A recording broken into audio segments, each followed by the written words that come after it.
So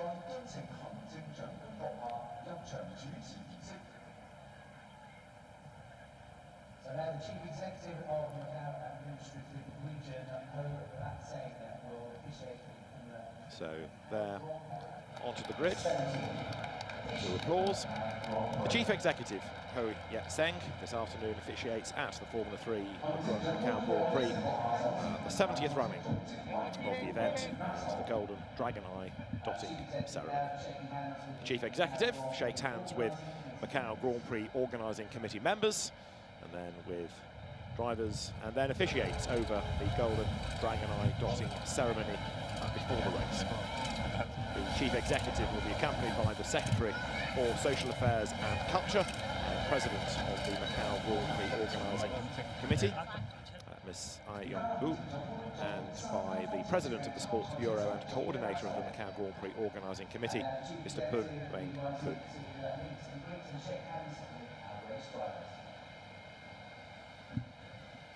So now the Chief Executive heads to the drivers to shake hands with all of the 26 drivers that will do battle in this 70th Macau Grand Prix.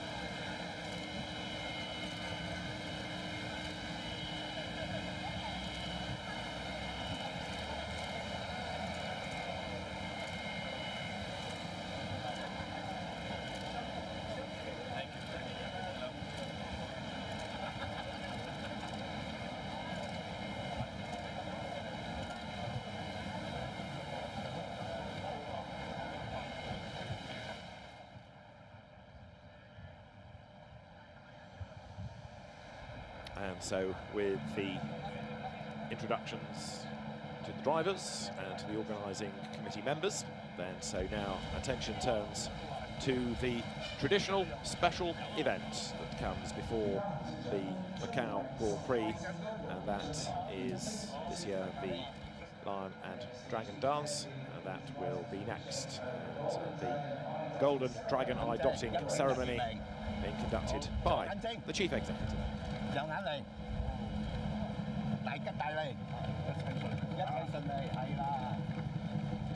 It's an historic moment before the Macau Grand Prix every year that we have this really vibrant, colourful and athletic demonstration just ahead of the race. All the drivers lined up at the front.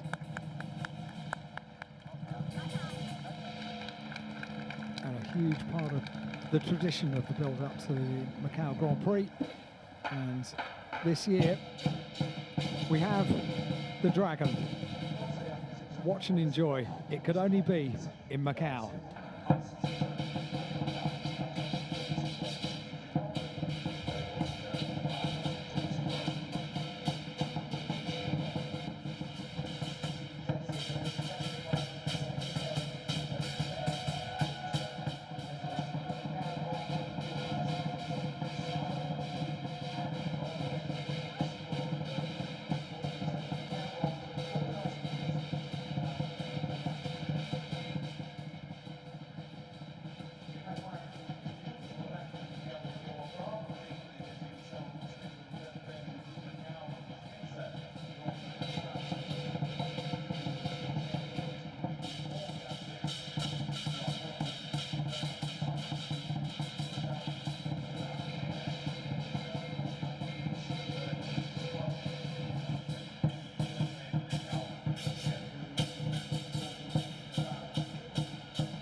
It's such a display of athleticism ahead of the Macau Grand Prix every year.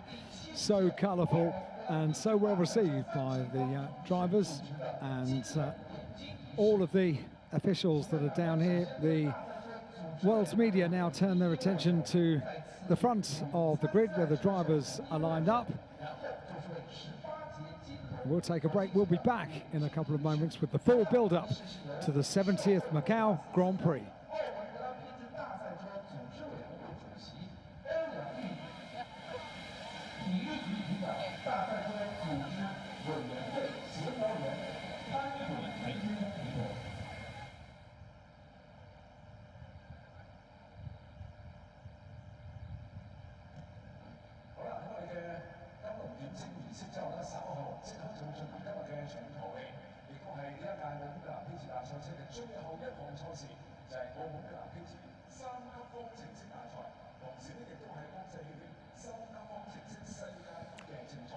So the drivers will make their way back to the cars very shortly. One or two have just gone for a quick pit stop before they get on board, and we are just 13.5 minutes away from the green flag. Now, just to quickly make the point, for the 70th Macau Grand Prix, and it's 40 years since the first Formula 3 race here, everybody in the same type of car. They're all Dallara F3 2019 chassis. They've all got Macau 3.4 litre 380 horsepower engines. They're run by different teams, but everybody starts with the same base car. And it's only the second time that this iteration of Formula 3 car has raced on the Guia Circuit. And of course, it is the return of Formula 3 last here in 2019. The grid is going to be based on the order of the result of the qualifying race yesterday. Teammates Luke Browning and Alex Dunn at the front of the grid for Hi-Tech Pulse 8. And they're third on the grid, Gabriele Mini, who has looked really good throughout practice and qualifying, but then lost out yesterday. He tried to go for the lead and ended up being overtaken instead. But although his team looked very grumpy at the end of yesterday, he didn't seem too concerned, as though he's got a plan.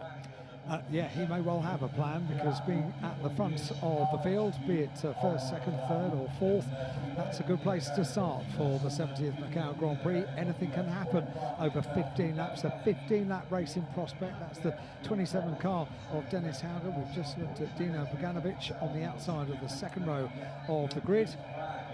MP Motorsport running Dennis Hauger. He's one to watch this weekend. Some people may well think he could be up on the podium, or even on the top of the podium at the end of this race. Barry Boyer, also MP Motorsport this weekend, enjoying the sunshine. And do you know, so many of these drivers are almost like a rabbit in the headlights this weekend, because they are here just by very dint of being on the grid for the Macau Grand Prix. They are superstars around here. Some of them make the error. I saw a couple of them making their way back from the podium yesterday, namely Luke Browning, who won the qualification race, and Alex Dunn as well, making their way back from the press conference with their trophies, and made the mistake of stopping. And as soon as they stop in the paddock, they are absolutely surrounded by people. Everyone wants a photograph. Alex Dunn kind of looked over as if to say, what do I do now? Keep walking, Alex, keep going. Well, Alex Dunn starts second on the grid, and he might well be even better than that come the end. That's Isaac Hadjar, who is going to start ninth, the French-Algerian driver for Hi-Tech Pulse 8, back into Formula 3, having raced and indeed winning with Hi-Tech Pulse 8 in Formula 2 this year. He is the third of the trio for Oliver Oak's team. Zane Maloney, the driver from Barbados, is about to get on board his Carlin run car. Another guy stepping back from F2 to F3 because he's not raced at Macau and he wants to, and this could be his only chance. He's an ever happy soul as well. He's always a happy, smiley guy.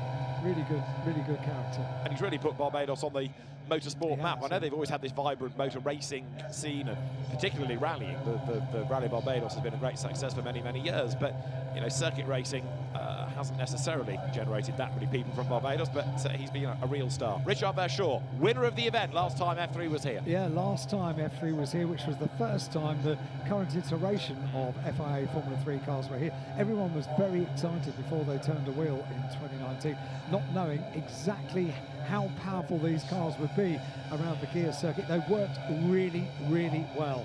And then we had 3 years of F4 being the headline act for the Macau Grand Prix, and now these cars are back for the second time. So drivers strapping on crash helmets. Lawrence van Herpen was in the wall at Lisboa on Friday. Number 19 is Sophia Flörsch, also making a welcome return to Macau, having been racing this year in the Formula 3 European Championship. She took a 7th and a 12th as her best results. And that is Max Esterson, who did have a go in the championship for FIA F3 at Silverstone, but has been racing in GB3. Tough year there. That's Noah Leon stepping up to these cars for the first time. Quite a few Formula 3 rookies on the grid, but that is Sebastian Montoya, son of Juan Pablo, who I think is here. He's been racing to 16th place in the FIA Formula 3 Championship this year. A second place is his best result. And we've been expecting the learning curve to go on for the rookies that are here for the first time over the course of the weekend, and Sebastian Montoya has gone in the right direction, qualifying in 8th place after a race yesterday. Roman Stanek in car number 2. Next on the grid, just being strapped into the car, alongside Christian Mansell, who started his single-seater racing career also in the UK in British Formula 4. Pops the helmet on, no relation. A wink for the camera, pops the helmet on, gets himself ready for what will be the biggest race of these drivers' lives. Oliver Goethe had a win in the FIA F3 Championship at Silverstone, and it was a really good drive, and his brother, regular GT racer, and he will line up 21st on this grid. And there is Marcus Armstrong, who went really well in the second qualifying session, but got into the walls on the first lap of the race yesterday and had to pit, and that's dealt him a really bad blow. I think otherwise he would have been able to be fighting for a win in the race now. Third visit for Marcus Armstrong. He's gone strongly here at the Guia Circuit at Macau before. Tommy Smith is next, just climbing into the car. The halo device on the cars, evidence on the Formula 4 cars last weekend. Part of this double weekend celebration for the 70th Macau Grand Prix, alongside another one of the drivers that's been competing in the past in British F4. That's Matthias Sakazeta being strapped into the car. Now, a double winner at Macau, not having the best finish to the qualification race yesterday, but watch it. Dan Ticktum starting on the final row of the grid, alongside a driver he had a coming together with, and therefore scuppering the chances of a good qualifying position yesterday in the race. Ugo Ugochukwu, who also did British F4. Quite proud of the fact that so many of these drivers have started out in British F4. For his part in the accident that claimed them yesterday, Ugo Ugochukwu was given a 3-place grid penalty, but it kind of mattered not, because he was going to be at the back anyway. And that's the pole position driver, yet another British F4 champion, and it is Luke Browning. His weekend has been exceptional for somebody that only had one podium finish in the FIA F3 Championship. He has been mighty all weekend, and he was really impressive in that qualifying race yesterday, which he won. His teammate Alex Dunn, even perhaps more impressive, having never raced the cars before, new to F3, and he finished second with Gabriele Mini, having tried to get past Luke for the lead, ending up third behind the pair. So Luke Browning really turning it on this weekend, and on qualifying day he didn't have the best of starts to the day. A couple of little problems during free practice at the start of the day, but when it came to qualifying, when it came to the competitive element of Friday, boy was he quick. Very, very impressive. He is an Aston Martin Autosport BRDC Young Driver of the Year. You don't get that award without a fair amount of talent, and certainly impressed the judges that year, a couple of years ago. And Luke Browning, his single-seater career, could do well to add to the CV. A win at Macau, and in particular for the 70th Macau Grand Prix. The drivers have 4 sets of tyres allocated to them for the weekend, so much of this is about managing tyres, and whether anybody's been able to manage it so that they have a fresh set for the longest bit of the weekend, this 15-lap race, I would doubt, but it is possible. But there's a real mix and match, really, of how many used and how many fresher tyres the drivers have got. They'll try to minimise the life out of some, that's for sure, and try and keep some fresher rubber, if not completely fresh, for this Grand Prix itself.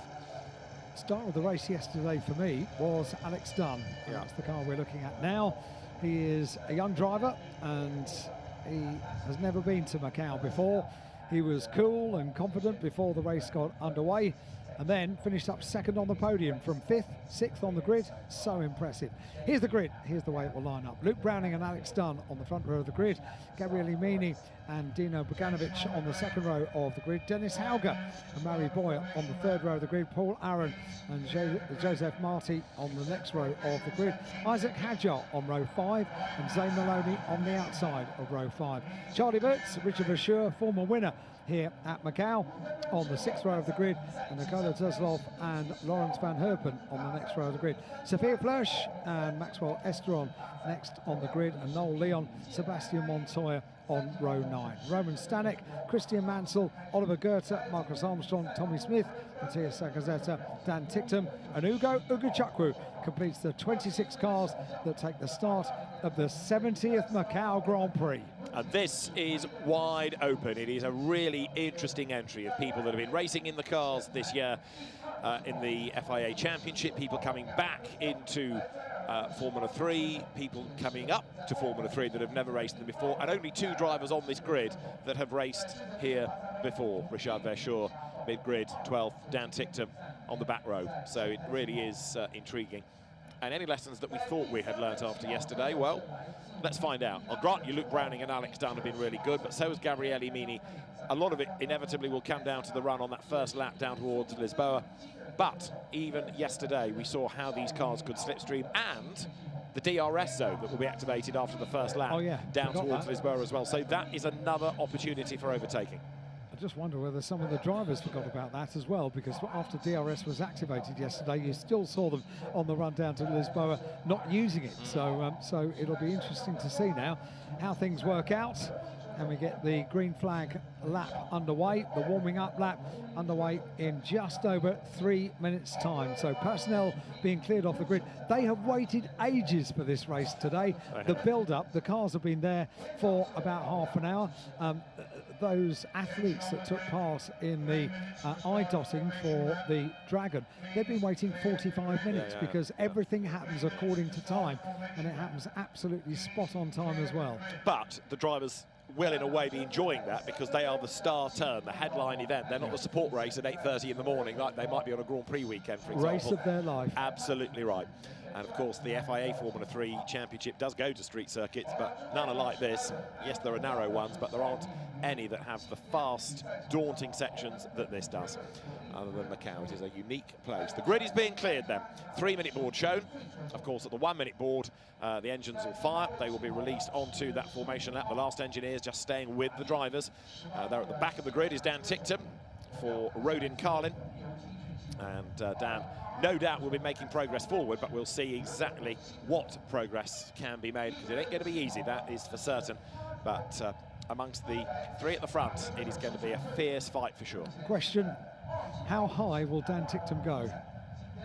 12th. Okay. I say inside the top 10. Okay.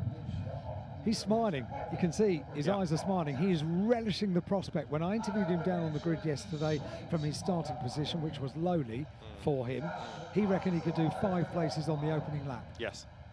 He got quite a long way to doing that. I think he got 3 or 4, didn't he? He wasn't far off, you're right. Well, the green flag is going to be shown in just over a minute's time. 1 final formation lap, and then those engineers will make their way to the pit lane. They'll flee the grid, and then we will be in business. So for 15 laps, the 70th Macau Grand Prix. 40 years since Ayrton Senna won the first Formula 3 race. Before that, it had been a Formula Pacific, and the grids had been okay, but not that strong numerically. And the late and much missed Barry Bland was tasked with putting together a Macau Grand Prix worthy of the name with Formula 3 machinery, and look what he created. It has gone from strength to strength, and he's much missed. Engines firing up now, David. Sorry to interrupt. We are less than 1 minute away from the green flag lap and the all-important reconnaissance lap that will get heat into the tyres. The final few members of the team leave the grid.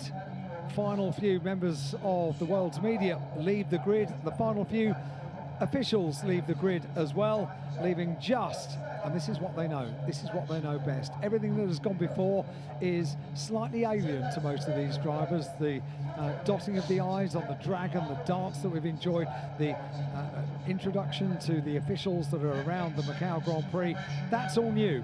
But this is what they know: driver, machine and a circuit. The Guia Circuit here at Macau, and we are soon to get the green flag underway for the 70th running of the Macau Grand Prix.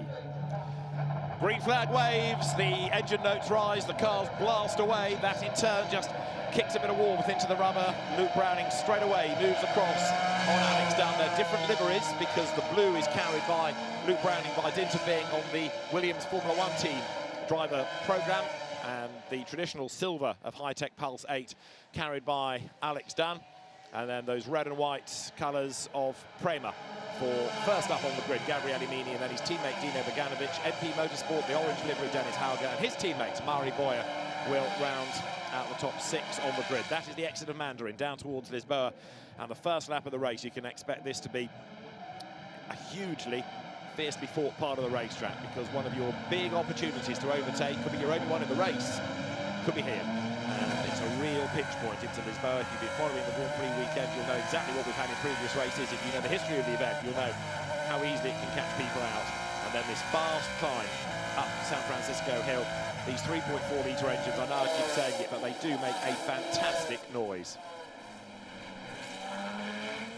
Wriggling their way then from Eternity down towards Teddy Yip, who is the man behind the Theodore Formula 1 constructor and team. And to this day, the Theodore racing brand lives on here, regularly hooking up, not just with GT teams, but of course single-seaters, and it's Prema that carry the SJM Theodore name, both in F4 last week and Formula 3 this week. There is Dan Tickton, and boy, is he going to be all fired up for this. From 25th on the grid, he's got nothing to lose. These onboard shots that we've got this year are absolutely superb, not only looking forward out of the FIA Formula 3 cars, but also looking back and looking at the driver as well.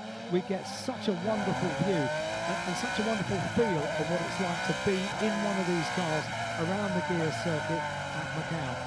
What we notice more than anything else in the single-seaters and the onboard shots is how close you are to the barrier, because the front-forwarding camera, you can see it there. You can see the wheels, and you can see just how close they come as they go around the Melco hairpin, down the hill they go. This is where the circuit opens up. They can really stretch the legs of these powerful machines, and really we get a great view. We've had some complete laps on board, and boy, have they been fun.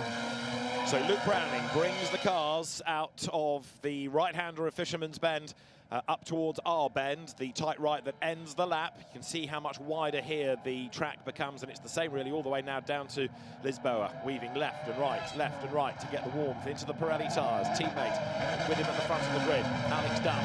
And that second notional row on the one-by-one standard, Gabriele Mini and his teammate Dino Beganovic. Another little wriggle from Alex Dunn, but kicking the car sideways to try to urge a bit more warmth into the Pirelli rubber as he comes up towards the grid. The last driver to arrive into place, the Trident, will be the American Ugo Ugochukwu, and once he is in position, there will be a green flag shown at the back. They're still coming up to the grid, and so as the final few cars come through our bend, they see the board to tell them where to park.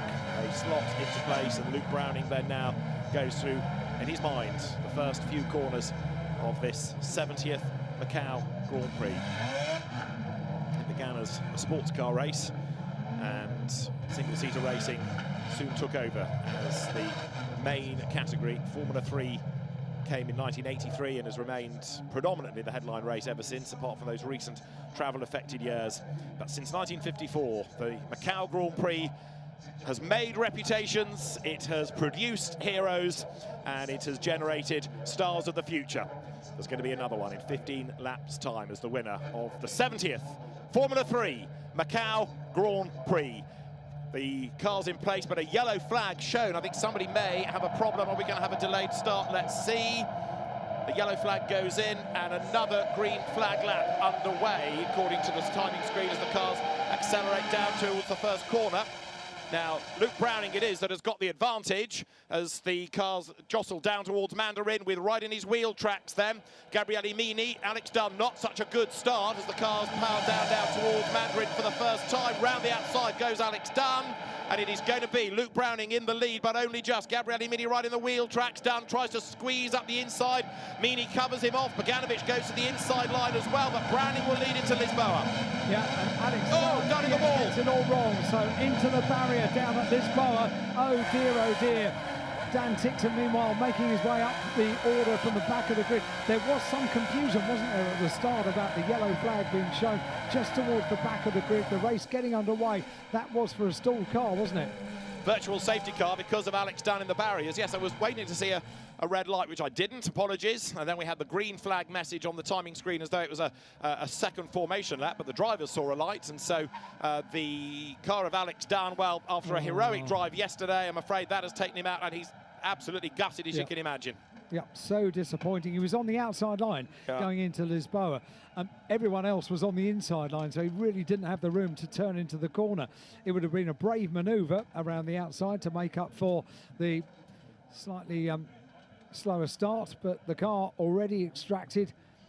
It always looks slightly incongruous, doesn't it? Let's have another look at the start, and you can see there were no lights on facing us. We've had that sort of repeater at the back, but there were no red lights. Repeater, yeah. Anyway, Luke Browning did get the lights absolutely right, and Alex Dunn on the outside with Dino Beganovic getting up the inside. You see, they're all on the dirty part, bits flying into the air, weren't they?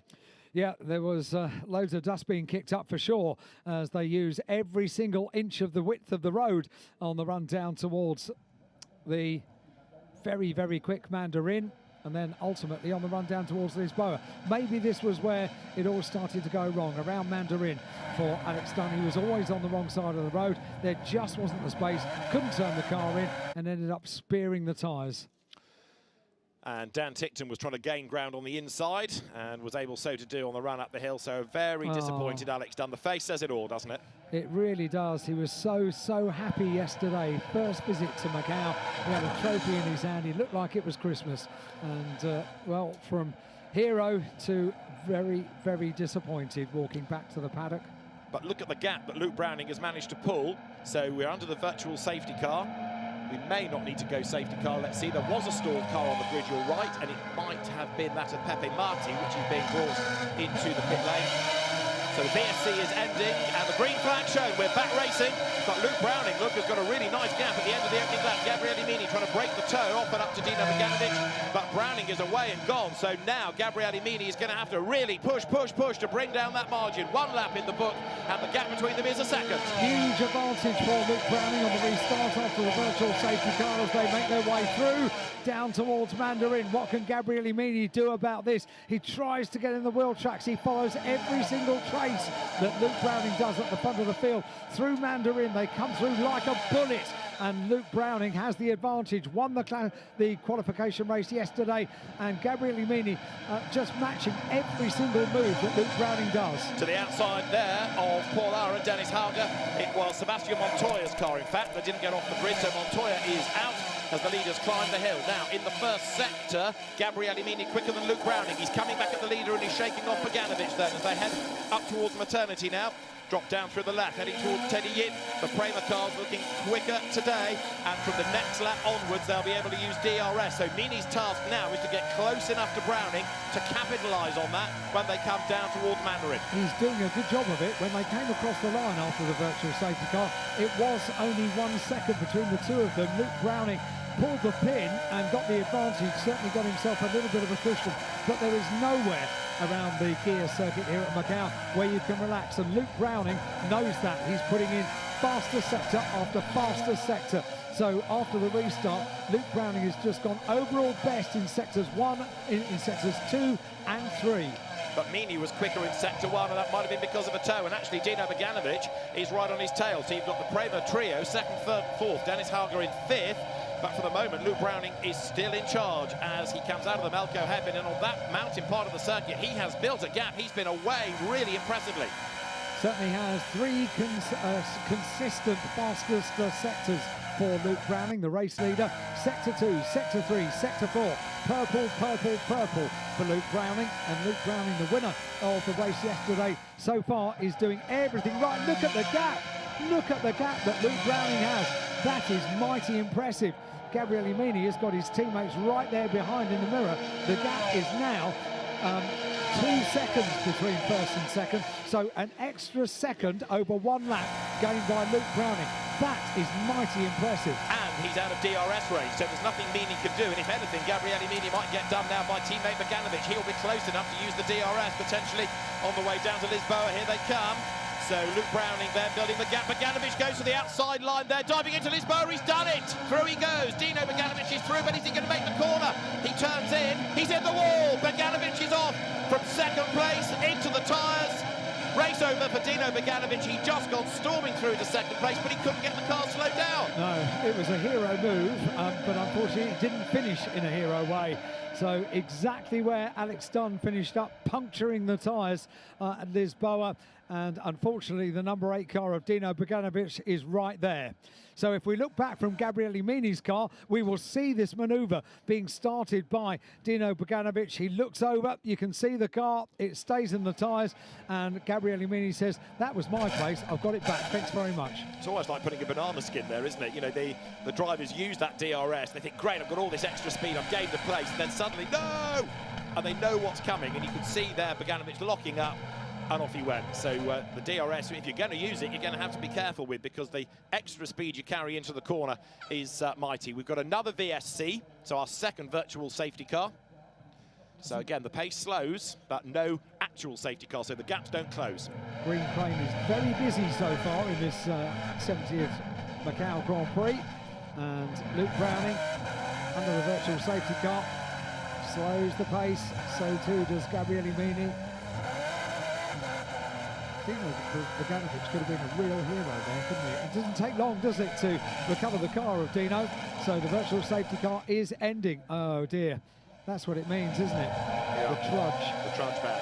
Right, VSC ends. That yellow flag is the permanent one on the approach to Melco, so don't worry necessarily about that, as we are about to get the green flag shown, and we're back racing, and Luke Browning comes out of Melco hairpin. So now Gabriele Mini is going to have Paul Aaron behind him. He could do with shaking him off if he can over the last couple of corners, but equally he needs to go after Browning, the race leader. He's got to get within the second of him to even think about DRS, but he's also just seen the perils of using that on the run down towards Lisboa. So here they come. The gap was 2 seconds.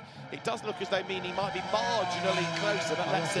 Yeah, I reckon to the eye that's what it looks like. Let's see what it is when they cross the timing beam. It was 2 seconds. It is now 1.1. So 1.1 the gap between the race leader Luke Browning and second place Gabriele Mini. So if he can just find a 10th on this run to Mandarin, he'll be there or thereabouts to use DRS, won't he? Through the right-hander they come. In third is number 10, Paul Aaron. Dennis Harger is fourth. Fifth is Murray Boya. 60th, Pepe Marti. And out of Mandarin down to Lisboa. This is where Gabriele Mini needs to close. You can see them jinking left and right to break the slipstream of the car behind. They are bunching up in the lead as they break for the corner, with Aaron under attack from Harger, and a big dive there on the outside line from Charlie Wirtz, but he can't get past Pepe Marti. On the run towards San Francisco, the right-hander takes them up the hill. Quite a hill is San Francisco Hill, but Luke Browning now has to keep this very neat, very tight. And Charlie Wirtz has had a good race, hasn't he? Come up the order, starting in 11th place with Charlie. He's up to 7th. And bear in mind, we've had 2 virtual safety cars. Gabriele Mini 4 tenths quicker than Luke Browning with that toe in the first sector. The VRS will be activated on the next lap. DRS, I should say. I'm looking at a board that says VSC activated. I don't think the timing screen means to produce that. It means DRS. Right, third and fourth go through. Aaron ahead of Hauger. And now we've had to think about it. It does say DRS. It's through all of us. Right, Luke Browning. Too many initials. Oh no, Luke Browning is responding. 2 absolute best, sectors 2 and 3. And in the third sector, he's pulled about 6 tenths over Mini. What we did see yesterday in the qualification race, Alan, was just how brave Luke Browning was on cold tyres. So, you know, he's able to push very, very early on. Good point, yeah, and confirmation from race control. DRS activated from the next lap, and that's on the run down towards Lisboa. DRS was activated when we saw Dino Bogdanovic go off, so was it just that little bit too much? I think so, yeah. Too much speed carried, and, you know, they've not had a lot of chance to play with that over the weekend, so it still comes as a bit of a surprise exactly how much extra speed that generates. It's a fast part of the track anyway, plus it's a really hard corner to spot when you're low down with the barriers towering over you.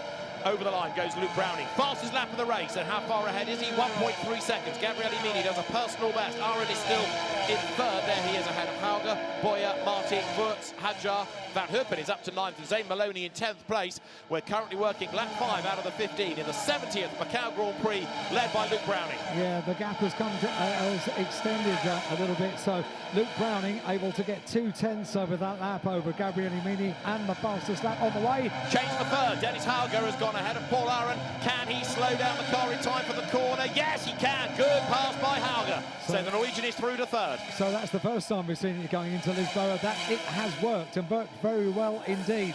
So great manoeuvre there. Luke Browning continues to lead, 1.3 seconds the better of Gabriel Imini in second place, and still Luke Browning is not holding back. He's gone overall best in Sector 2.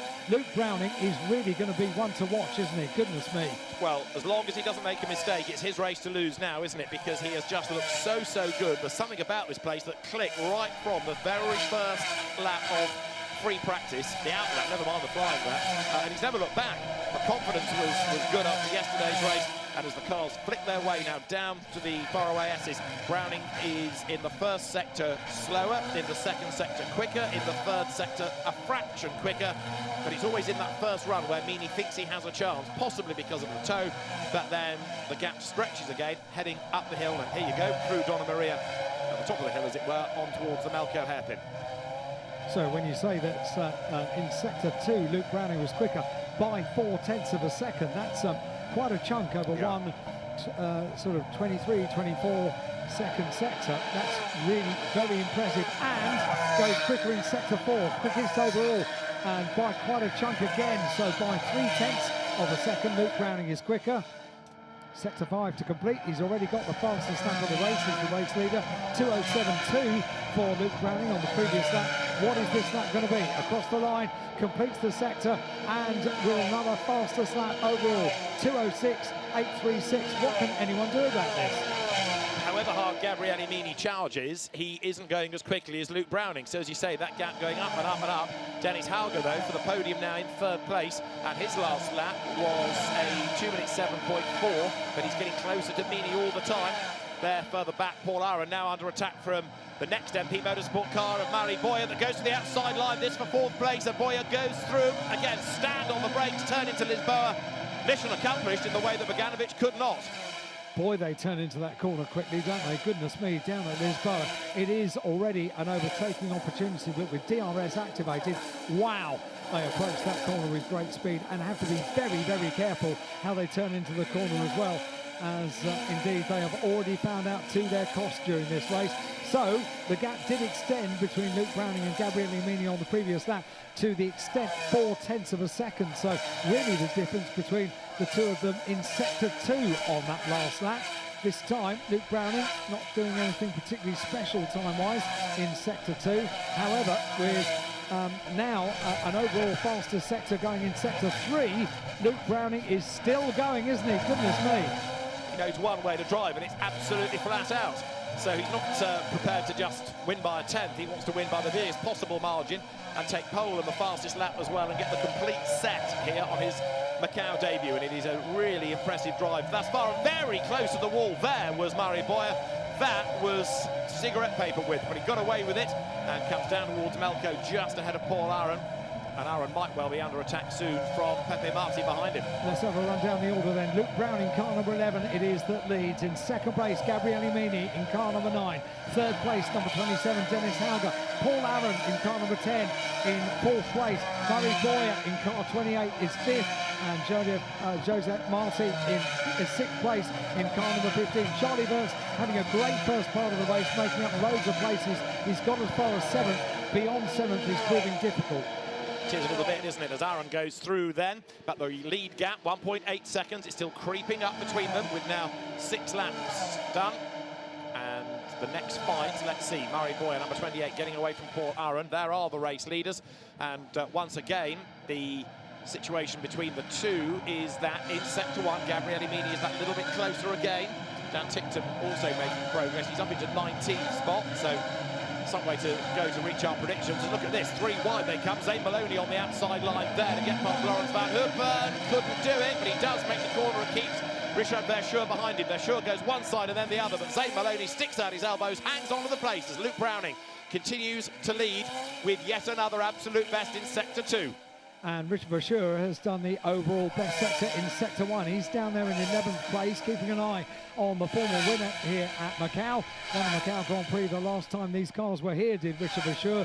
He carries the number 1, and he has just put in the overall best sector in Sector 1. other drivers that we're keeping an eye on, Sophia Flörsch down there in 12th place, having a good Macau Grand Prix this year, has been good from day one on Thursday here in free practice, has been particularly strong in the first part of the circuit as well. Very much so, looking competitive as the race is currently on lap 7. So Luke Browning leads, Gabriele Mini second, and Dennis Hauger third, Murray Boyer ahead of Paul Aron, and then Pepe Marti to round out the top 6. Then you've got Wurtz, Hadjar, Van Huppen, and there, Zane Maloney going through with, in 11th place, the red, white and blue car number 1, are Richard Verschoor, the defending Formula 3 Grand Prix winner, if you like, because he won the last time the cars were here back in 2019. He has returned to them from 3 seasons in Formula 2. This, in 12th place, is Sophia Flörsch. You're heading down now towards the fast right, into the sunlight, into Fisherman's Bend. Yeah, and you notice as the day goes on, the sunlight is quite blinding. You notice all the drivers when they were getting into the cars, all with the heavily tinted visors. That's an important part, to see the turn-in, to see the apex first thing in the morning. The motorcycle riders yesterday for the Grand Prix couldn't quite see some of the turn-ins, and they had to work out different ways of gauging the turn-in point for the corners, particularly down at Lisboa. This afternoon, the riders, the drivers with heavily tinted visors on their helmets, really absolutely essential part of racing this afternoon in the afternoon sunshine. Big battle on here, look, because to the outside line goes Pepe Marti to try to unsettle Paul Aron. He couldn't do it, so Aron tries to turn in 5th and succeeds in so doing. As further back there, Zane Maloney, I think, has lost out, has he, to Richard Verschoor, who's got up on the inside line. Lap after lap, Meany is quicker than Browning in the first sector, but little good does it do him, because for the rest of the lap, Browning just pieces it together beautifully and pulls away again. So frustrating, isn't it? Because Gabriele Meany, and a big moment there. So we've got the 29 car, and that's the car of Marcus Armstrong down the escape road at Lisboa. What was the other car involved down there? Marcus Armstrong was the car that remained in the escape road at Lisboa. Identify both of the cars in a couple of moments. May have been Noel Leon, number 18, Noel Leon, the Mexican driver for Van Amersfoort. A big off there, into the wall, the Prema car. That is going to bring out the yellow flag. Now, which of the Prema cars was it? I fear it might have been Paul Aron. It was that kind of part of the order, but we'll check in a second then, as the car with the safety car now being deployed is off the road, and that was a big, hard hit. Flame still licking the back of the car, but straight away the safety car is called, driver out safely, but that was a big whack. And it was Paul Aron, so he's okay, quickly out of the car, but that's done a lot of damage to the back, hasn't it? It has, yeah. There was a big lick of flame as soon as the car made the impact, and it was good to see him get out of the car.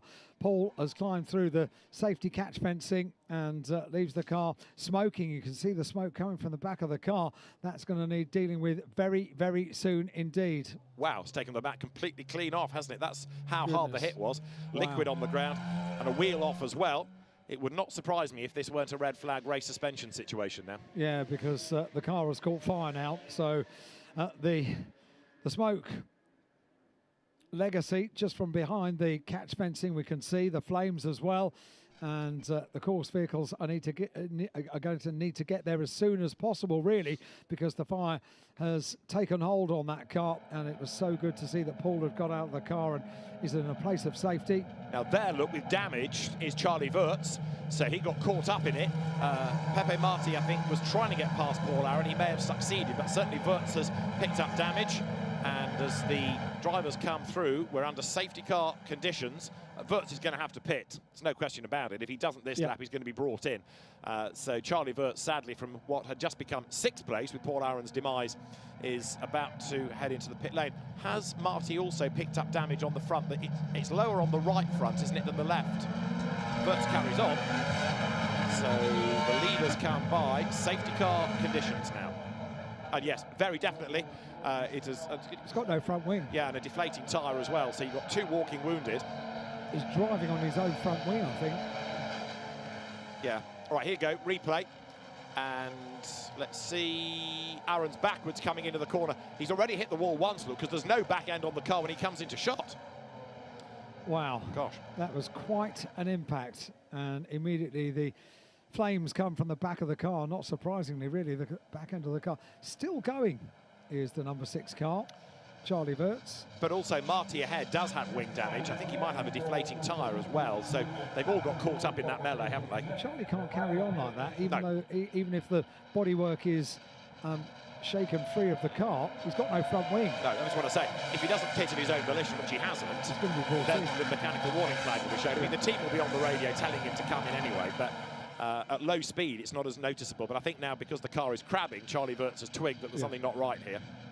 Is that tyre going down? I think it's down, isn't it? It's the right front's not turning. So there, Pepe Marti, it's being masked by the slow pace behind the safety car, but he's got a flat tyre and the race is being red flagged as predicted. The race suspension counts. Not surprisingly. So red flag comes out and we have completed 8 laps. And they can get to fixed cars, can't they, during this red flag intervention? I think that depends on the Severity. authorisation of the race officials instantly. Because there are quite a few repairs that are required. Yeah. So it's worth the drivers, I suppose, limping on for a lap. The team's possibly saying we might get a red, so keep going, limp round. Yeah, keep going because you keep position. Exactly, exactly. So the race suspension means that the race is interrupted. It is stopped for the moment, but then it will not be a re-grid, it will resume. So they'll come into the pit lane in order. And once the road is clear, then the cars will be released under the safety car from the pit lane. But you can see, as Alan pointed out on the left there, look behind the fence, there's a wheel, there's the rear of the car. So there was clearly one big hit before we saw Paul Aaron spin backwards into shot, and then the car ignites. But the officials quickly on the scene to douse the blaze. We'd seen Paul Aaron leap clear of the car, but that was a huge hit.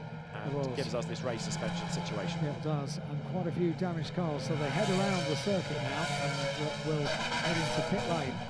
They will line up in the hot pit lane in front of our commentary points here at Macau. 8 laps complete for the Formula 3 Macau Grand Prix, the 70th Macau Grand Prix, the 40th year that we've run this event since Formula 3 cars became the order of the day for the Macau Grand Prix. That race won in 1983 by one Ayrton Senna. And when you look down the winners of the Macau Grand Prix, well, there are so many names. It's a who's who of world champions in Formula 1. It's just wonderful to win here at Macau. I think Macau was always one of Ayrton Senna's proudest moments, really. It's one of those bookmarks in the career. Only came here the once, won it, ticked it off the list, onto Formula 1.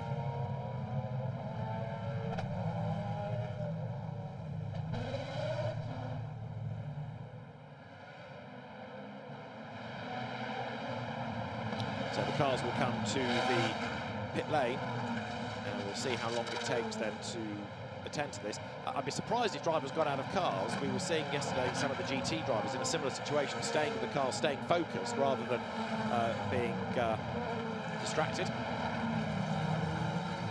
So let's see, the car will be retrieved as quickly as.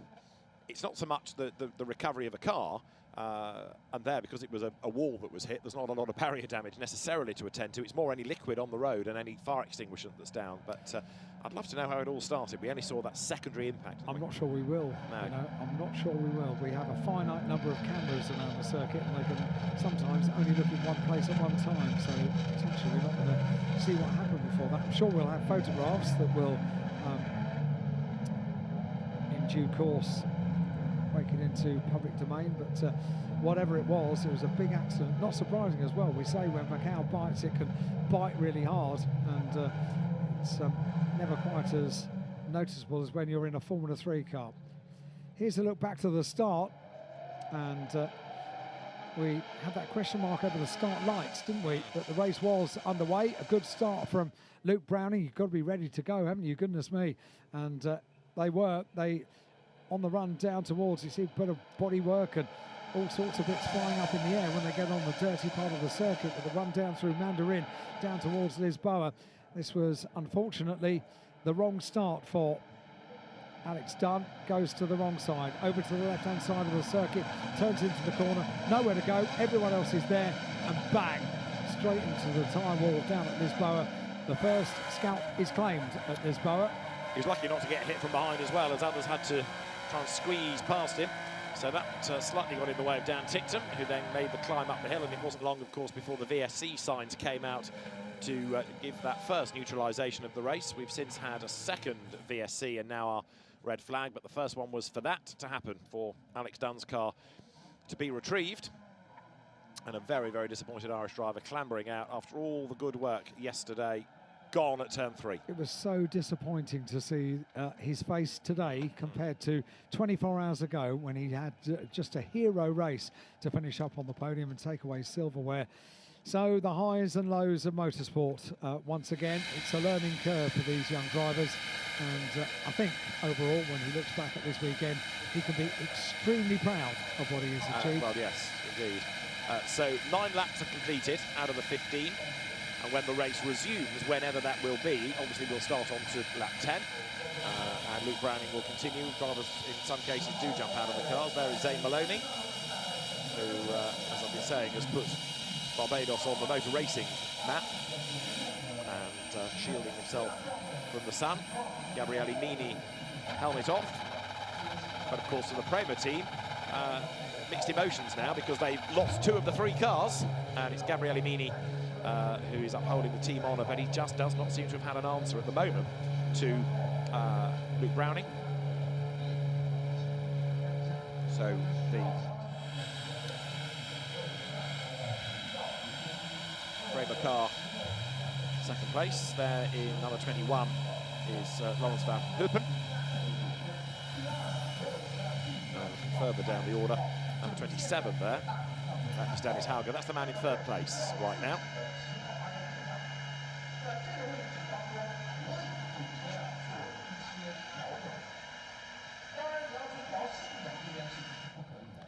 Dennis Hauger there in 3rd spot.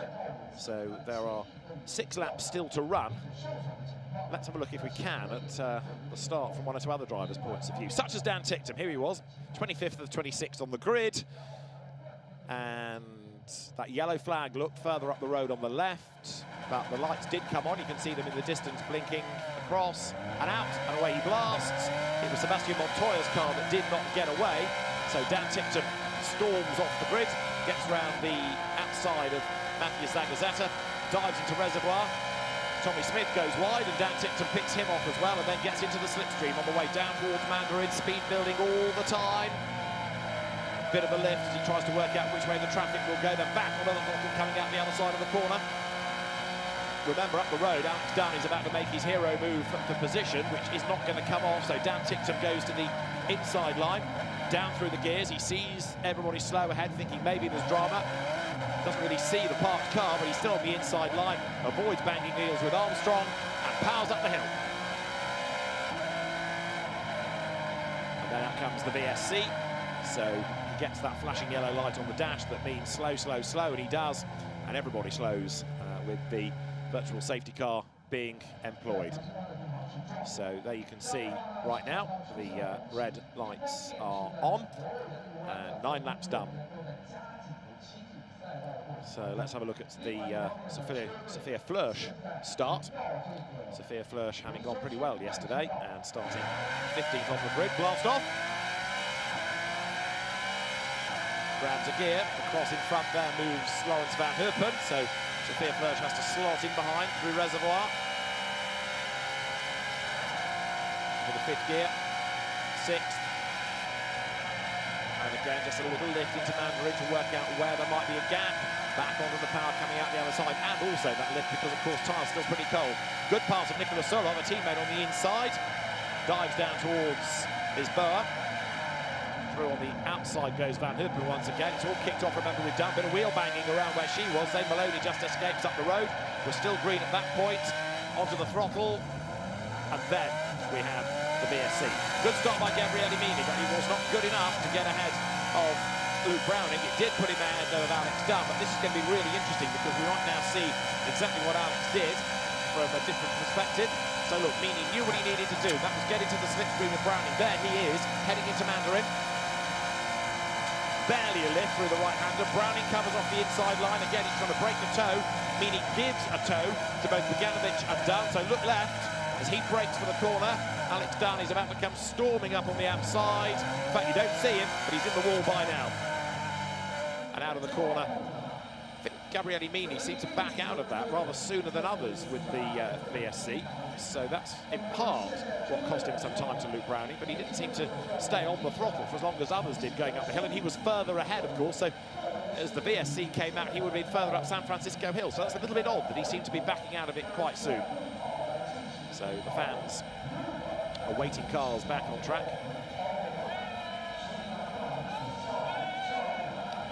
And as we've been saying, the incident with Paul Aron has involved Pepe Marti and Charlie Wirtz. We know that because they picked up damage. But we haven't, I'm afraid, got the start of it. But you can see what's taking the time. There's 2/3 of a Formula 3 car there, but it's the liquid around the corner that's being treated. So that's come from somebody else's car, hasn't it? Because, of course, Aaron never got as far as those marshals are coming down the hill out of Teddy Yip corner. Everybody finding themselves on the screen. This age-old problem. Do I wave at the camera or wave at the screens? The big screens for the fans at the start-finish area and down at Lisboa as well, relaying the race footage and, of course, seeing themselves on those big screens, entertaining everybody over the weekend.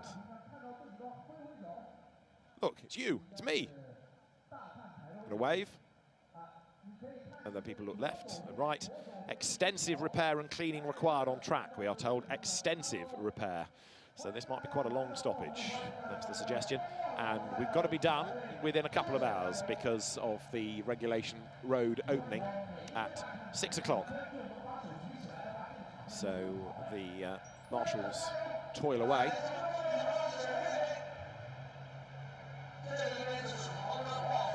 Confirmation of the race control message, extensive repair on track. So let's, while we wait for work to be done, let's go to the pits and join Alan Hyde. Chance to get down to the pit lane, and of course all the drivers pretty much keeping themselves controlled and focused, ready for when they are told they can get back out on the circuit. So let's just take a walk down here and see Luke Browning underneath the umbrella, keeping himself cool in the shade. The team are standing by. So Luke Browning, I'll carry on walking. I'm not going to go to chat to Luke Browning. Next we come to Gabriele Mini, who has his helmet off, is in the cockpit of the car. So I wonder if I might be able to, no, I get told the team don't want me to have a chat to him. So Gabriele Mini, I think he would probably have a chat to me, but the team are pretty keen to, no, I didn't ask him, I promise. They just didn't let me in. So let me carry on walking down. The team talking to Dennis Hauger over here. There are a couple of drivers that are out of the car, and Larry Boyer just standing there talking to the team. Some of them are electing to get out of the cars and take their helmets off just to get a little bit of fresh air, because it's hot today. It's really warm here at Macau, and Pepe Marti, he's out of the car and just popping his helmet back into the car. Do you know where we might be able to get a chat? We might be able to get a chat with Charlie Wirtz. And is he around? Certainly the car, if we look down there, just a quick look down there, we are all good for the front of Charlie Wirtz's car. And let's see if we can, yeah, a few of the drivers getting the opportunity to have a conversation. Wirtz has been having a really good race up until this point, but he's just having a conversation, and I don't want to interrupt, but I wouldn't mind having a chat to Charlie once he's finished this conversation down in the pit lane. I'm going to stand by and not interrupt. This is the most important thing for the drivers in this break, is to maybe get the chance to discover exactly what has happened so far. But there we go. I wonder if I can, because Alex is standing by. He's having a conversation as well. So Alex Wirtz here all weekend, supporting Charlie, of course. Yeah, I'm going to be trying my very best to walk all the way down. Charlie, can I have a quick word? I think the answer to that is probably going to be no, but he's still involved in this conversation. Okay, well, I'm not going to wait there forever. I'm going to carry on walk. Where is he? Let's have a look. Where is Dan? Dan, I thought you'd talk to me, of all people, down in the pit lane. I haven't spoken to you about yesterday. That wasn't according to plan, was it? No, it's unlucky and unfortunate, but it happens here, you know, more often than not, it seems to me, in the last couple of years. But yeah, bit of a shame. It was. What about the race today? I mean, okay, well, I'm going to tell you now, I reckoned you'd be inside the top 10. Addison reckoned inside the top 12, and our director reckoned 10th.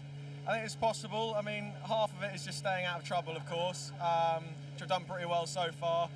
Look, we haven't had the pace all weekend. We've tried to make a few changes today. Difficult for me to get a read from it, just a few laps there, but still don't think we quite got the pace. But I still think I can go forward from where I am. You're up to 16th, you know, that's good going. Yeah, it's all right from where I was, yeah. It's a very different car, what you're driving this weekend, to what you've been driving for the last couple of years, isn't it? Yes, it is. I have to say it's nice. I got used to it pretty quickly, quicker than I expected, to be honest, so yeah. And what does it feel like being back on the Guia Circuit here at Macau? Because it's a place that you've triumphed twice. Does it feel like putting on a comfortable pair of slippers? Yeah, it does. I mean, I wouldn't ever call Macau comfortable, but I have to say, like, it's one of the first races I've been looking forward to doing for a long time. It was very short notice, so I'd have liked to have had a bit more time to prepare and done a test, for example, but no, I'm very, very happy to come back, and even though where I am, I'm still enjoying myself. So yeah, I know, every time we see a camera looking back at your face, you're smiling, I can see. Yeah, I don't know why people get all these negative views. I'm always smiling.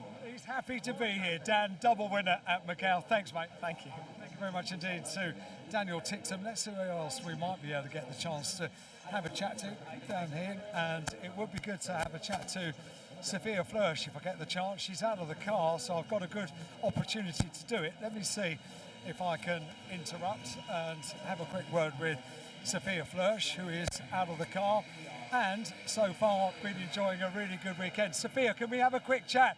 You've been having a great weekend, the car going really well, you going really well. Yeah, thanks. Yeah, well, we're really happy to be back here in Macau. You know, it's a really special place in so many ways, and it's been some time since 2019, but we're working hard. 3 practice sessions went good. Quality was a little bit unlucky, but yeah, now we'll see from P11 where we finish the race. You started 19th, you're up into 11th place, isn't it? Yeah, it's going good so far. You know, in Macau, you just have to stay calm and clean. So yeah, we'll see what we can do in the last 6 laps. The good thing as well is that you know these cars. Yeah, true. So I raced with FIA this year with PHM in Europe. And yeah, obviously when it was announced that Macau was going to happen again, I was like, okay, I need to go there. Did you say, is it right that I read that you said that this is one of your favourite circuits anywhere in the world? Yes, I think every single racing driver who raced here loves it, and so for me, I mean, the city centre is just insane in Formula 3. It's so quick, and it really comes down to details here, to really small details, so it's always special to come here again and see so many fans as well. Keeping your concentration during a break like this, how do you do it? How do you keep focused? Well, yeah, just stay focused. I mean, in the end, mainly just talk to the engineer and go through the plans and what's still to do and to improve, and we'll see. I mean, the guys here are quick, but we're quick as well, so we'll see where we end up. Sophia, thank you very much. Keep on doing it. Very good. Up from 19th to 11th on the grid. I'm going to hand back to David briefly, see if we can find anybody else down here in the pit lane.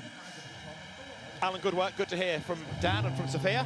And you saw, as Charlie Wurtz and Pepe Marti were discussing their incident, Alex Wurtz, Charlie's father, listening in as well. And, of course, understanding it from a driver's point of view.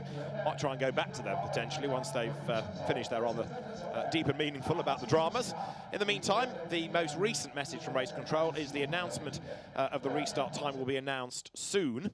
I'm still really intrigued as to where all that liquid has come down the hill, unless it's poured out of Aaron's car after the impact and headed down the hill, because of course the car never got that far, but it may well have been that if the fuel tank ruptured, it's gone onto the road and then gone down the hill. So another reason, never mind the car being in a dangerous place, to suspend the race would be the fact that you've got a very, very slippery section of circuit, which would be dangerous on which to race. So you can understand the speedy dry being needed, but they've run out of that bucket. So there, more of it. Now this is on board with Sophia Flörsch. You can see the tyre marks, you can see a wheel off. Look to the right, there's the wheel in the road, or the tyre that's come off the rim. There's another big witness mark on the road. And as Sophia Flörsch gets into the corner, by this stage, Aaron's car, well, there's the first bit. There's the rear wing and the rear wheels, and a nose cone. And then round the corner is Aaron's car up against the barrier, and there's the flame that suddenly erupts. So Paul Aaron is out of the car okay. Now back to the pits. Alan, I think, has found Zane Maloney. On the grid this year for the 70th Macau Grand Prix have started their single-seater career back in the UK. Zane Maloney, it's a bit different around the streets of Macau to, say, for example, Alton Park. Yeah, for sure. I mean, it's been a great weekend so far. We've struggled for some pace all weekend, so a bit disappointing, but I mean, driving around Macau is something special, so just enjoying every lap around here. What were you expecting coming into this weekend? Because a rookie year in a Formula 3 car, these are quick cars around the Guia Circuit. What sort of target did you set yourself? I mean, there was no target really. More came here to get another race under my belt, help out Carlin, and I mean, I have Dan as a teammate, so he's won here twice. He's obviously very good. So to get some good data and compare to him, and I mean, we've been very similar all weekend. So satisfied with myself. There's still 6 laps to do the business, but yeah, we're just struggling a bit in general this weekend. So it's going to be like another race, though, isn't it? It's a restart, so it's going to be like another separate race. I mean, there's no championship, so everyone wins it or bins it. So we'll see. I'm sure that those guys up ahead are going for it, and I will as well, obviously in the right way. So hopefully a bit more chaos, not as much as that. Hopefully everyone stays safe and we can have a good race to the end. As far as Dan Ticktum is concerned, how helpful has he been able to be? He has won here twice. I'm sure you've seen the videos as well. The first win was something else. How much has he been able to help you? Yeah, for sure. I mean, it's been cool having him as a teammate. He's very fast, obviously. He's gone through F3, F2 in Formula E now, so he's clearly... He's quite a character as well, isn't he? Yeah, he is a character. No, he's cool. He's a cool guy to be around. He's quick on the track, so helps me out. And I've been helping him out this weekend. It's just been generally really cool with Carlin, and we've been improving step by step. I wish we were back here next weekend to show something else. Yeah, you see, the trouble is, once you get the bug to be here at Macau, you have to wait another year to do this.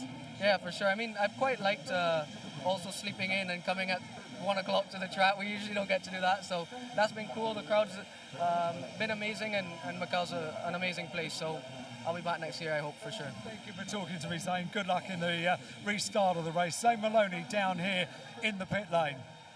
Alan, thanks very much. We understand that it's going to be a very long repair time because the guardrails have to be changed at turn 12, which is at Pyle. So that fast downhill section is where the guardrail is going to have to be worked upon. The fans in the grandstand spotted themselves are cheering, and their patience will be required here. Long repair time, we are told, as the race time carries on ticking.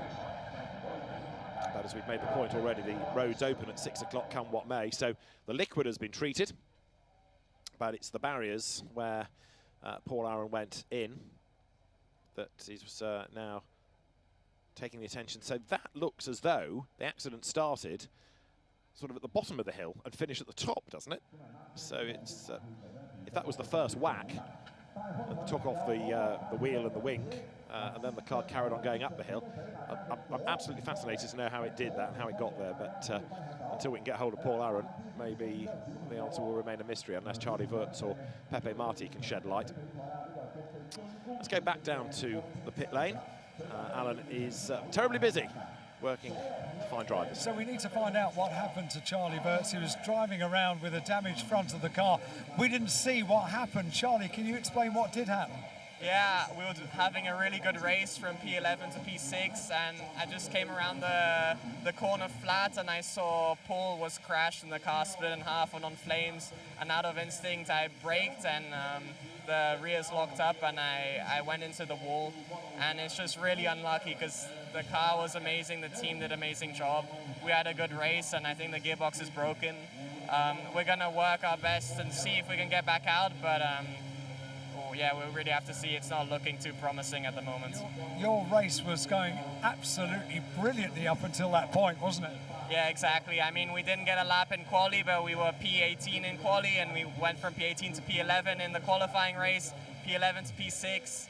It was looking really good, and then it's just so unlucky. It was not my fault in the end, not my mistake. It was just avoiding crashing into someone else.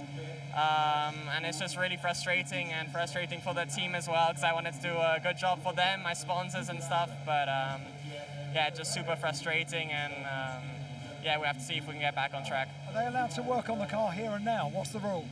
Yeah, but I think it'll be quite a lot of work to... I was going to say, gearbox. Yeah, so we have to wait and see if it's possible or not. I can feel your disappointment, because when you are having such a strong weekend, yeah, and now it's the big race. Yeah, exactly, so yeah. I'm going to see if I can chat to Alex as well. Thank you very much indeed, Charlie. So that maybe explains a little bit more. Alex is standing at the front of the car. It might be good to get the perspective of Alex. Let me see if I can go to the front and maybe get a quick word with Alex Wirtz. And Alex, can we have a chat? You've known motorsport from so many different perspectives. What is the perspective for this weekend for you? That's a tough question right now, but the perspective looked pretty good. But Charlie came around the corner, and I think Aaron in front of him was already sliding. And in order not to T-bone him, he had to avoid and clip the wall by avoiding the spinning car. And this is one of the things, there's nothing you can do. It's really unfortunate. I feel sorry for him and the Jenser team, because they done a stellar job. Was very fast, and he saved the tires well. But anyway, we know Macau. I've been in crashes myself. I just don't look forward for the repair bill. From your experience, how would you describe Macau if you were asked to describe it in 3 words? Absolutely mega cool.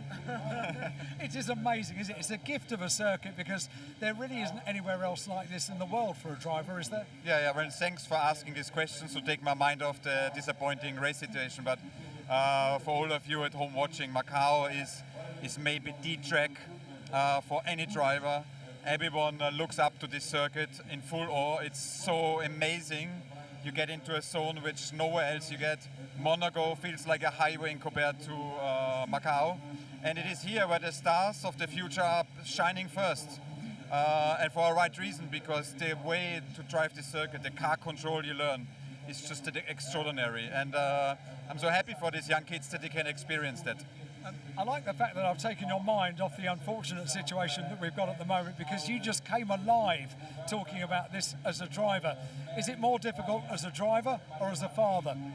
Definitely as a driver. I can handle my emotions.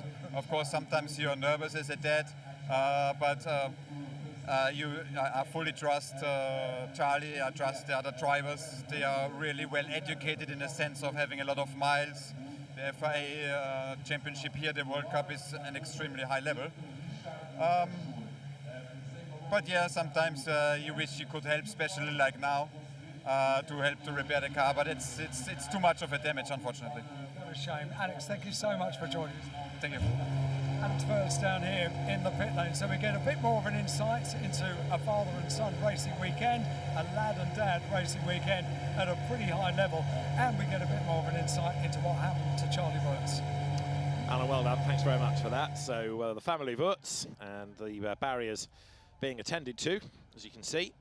So if that's where the accident started, there's presumably damage that needs a section repairing, but I don't know whether it's a big section or not. Hard to see through the fence, but that is where the work is happening, and the teams are being told long repair time required. But if that's where it all started, and we know where the car ended up, then that was quite a moment, wasn't it, for Paul Aaron? And the best news of all is that he was out of the car safe and sound, but it might also have been that it was at that part of the circuit that the hard hit came from Charlie Wirtz, but I would have thought that he would have done more suspension damage rather than anything else, but the gearbox damaged as well. Interesting if he spun into the barrier backwards. So between the two of them, and Pepe Marti picked up frontal damage as well. That's why we've got this barrier repair going on. Of course, the current Formula 3 car with those 3.4 litre engines, much quicker than the old 2 litre cars. I know it stands to reason, but you're talking about greater speeds, and therefore an impact happens. It's a fair old whack, and the fans there have found themselves in the stands, and they're all in good voice, which is great to see. The party atmosphere in the sunshine, it's a lovely hot afternoon at Macau, is underway.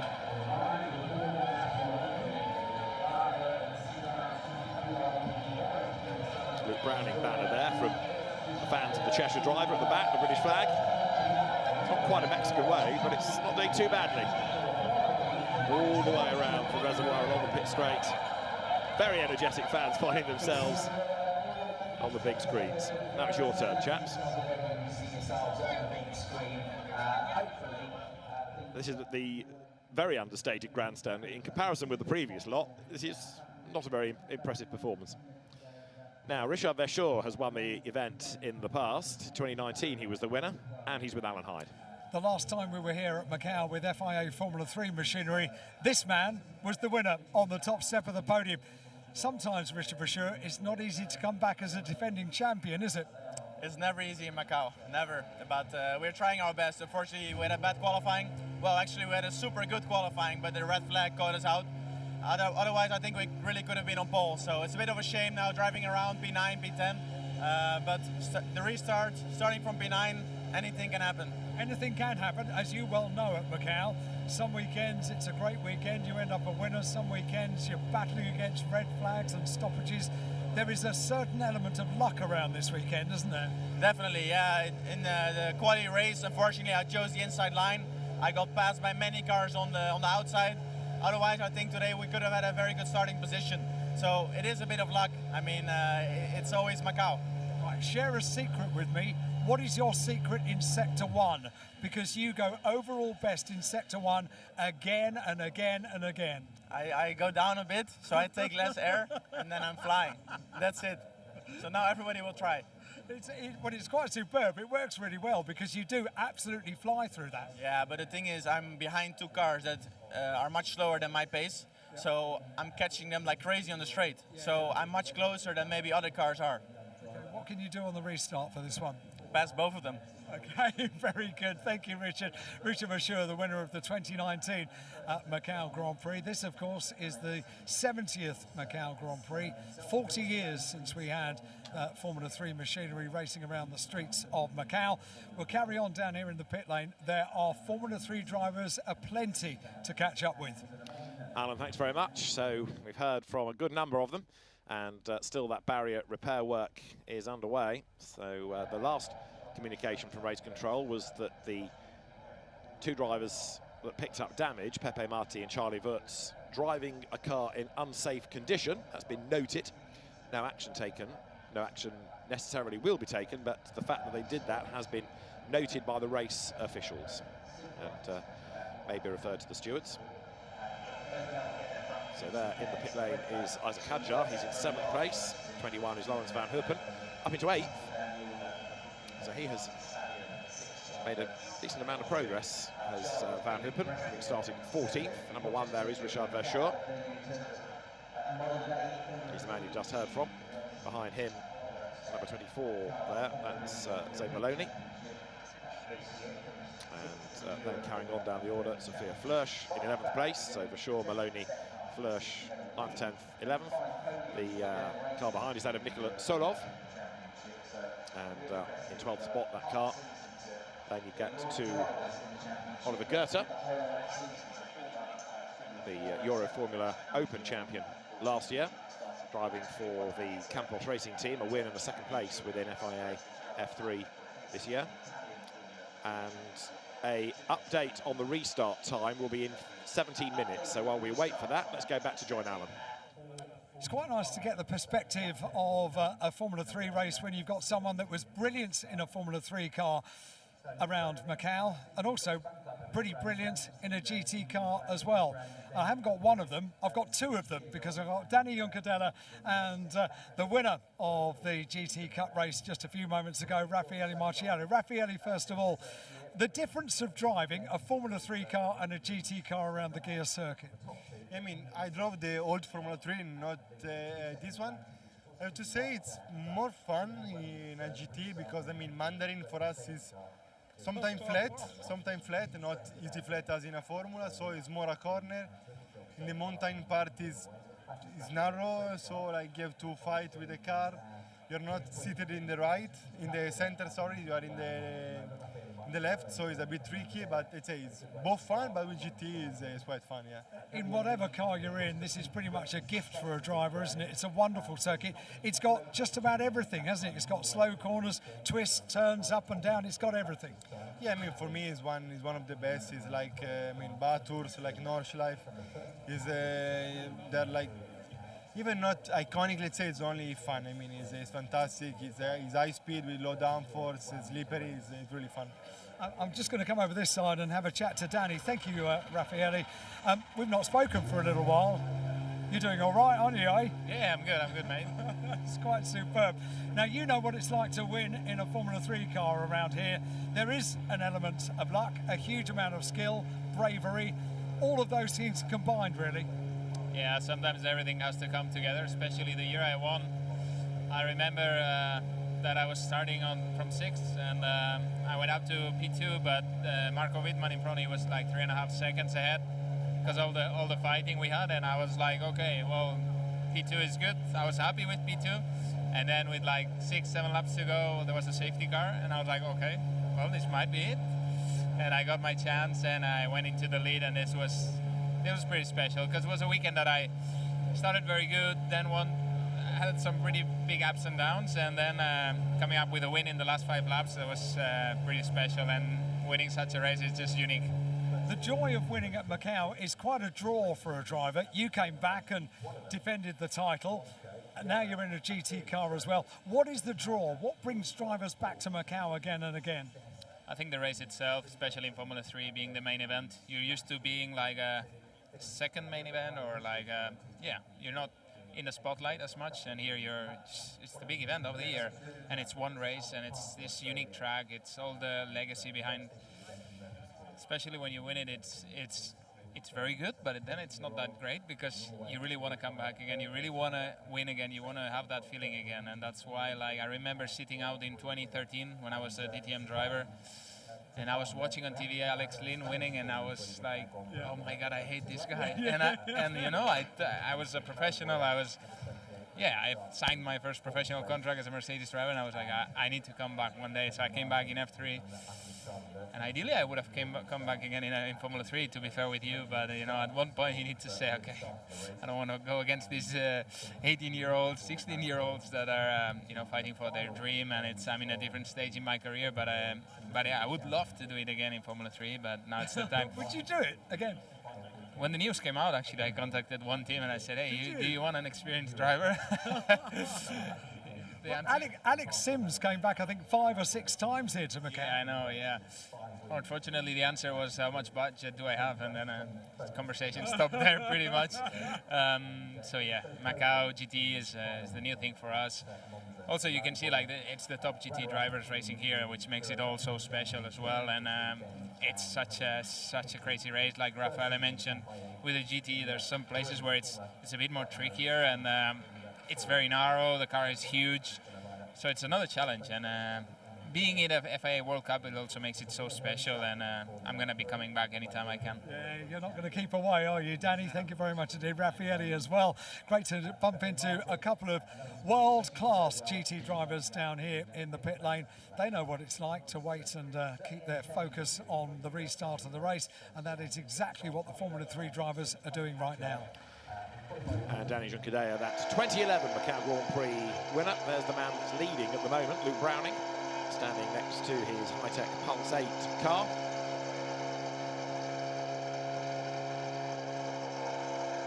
And very shortly we'll know more about the restart over this one.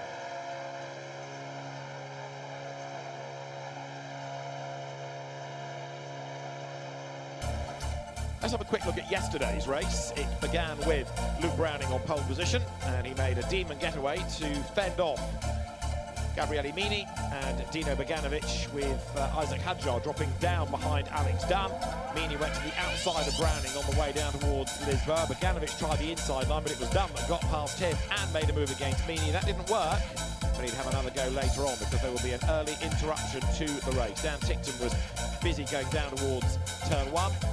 Turn 3, he was forced out a little bit wide, dropped a couple of paces, and then later would get absolutely harpooned by an errant Uga Chukwu that put both of them out of the race, and it looked like this. front, Luke Browning led the way. The race was interrupted while those cars were removed. And when the race got back underway, he was attacked on one side by Mini, on the other by Dunn, but it was Dunn on the inside that went second. And so Gabriele Mini, rather than gaining ground, lost on that run towards Lisboa. This is how it looked from on board. He was briefly ahead, but then look at Dunn on the inside line, shuffling himself up into second spot.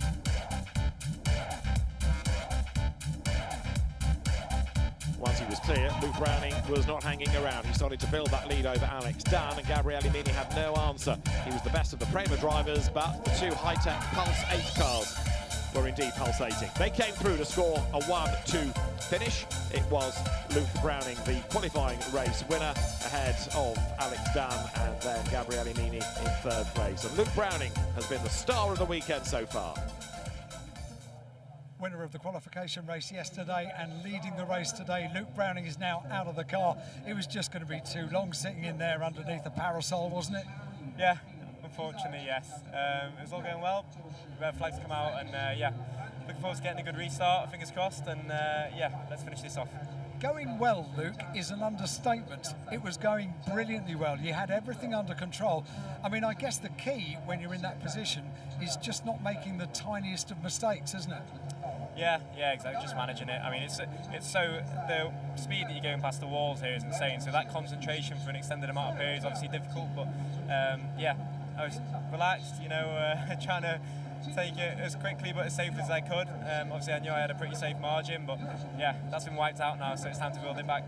Can I ask a question, which is just because I'm a fan and I watch motor racing, and we sit on board on these Formula 3 cars around Macau. We can see the front wheels, we can see where the barrier is, we can see where the wall is. In the top part, the hilly part of the circuit, how do you not get tunnel vision? How do you remain so inch perfect every time? Well, if we look down here, as you can see, if we pan the camera, we've done a little bit of wall scraping. So yeah, I've taken a little bit of paint with me there in the rim as well. But yeah, I try my best to be as inch perfect as possible, but sometimes I just get it wrong. But yeah, it's obviously difficult to stay within them margins. But yeah, to be fast here, you've got to be like that. Career's going really well, isn't it, Luke? You should be very proud of what you're doing. I'm trying my best. Yeah, obviously with a massive thanks to Williams and Ollie Oakes at High Tech, it's really propelled me this year doing Formula 3 and having the opportunity to come to Macau. I'm incredibly grateful. So yeah, just to be here, I'm happy, and yeah, to come away as almost a champion would be amazing. Did you expect to go quite as well as you are this weekend?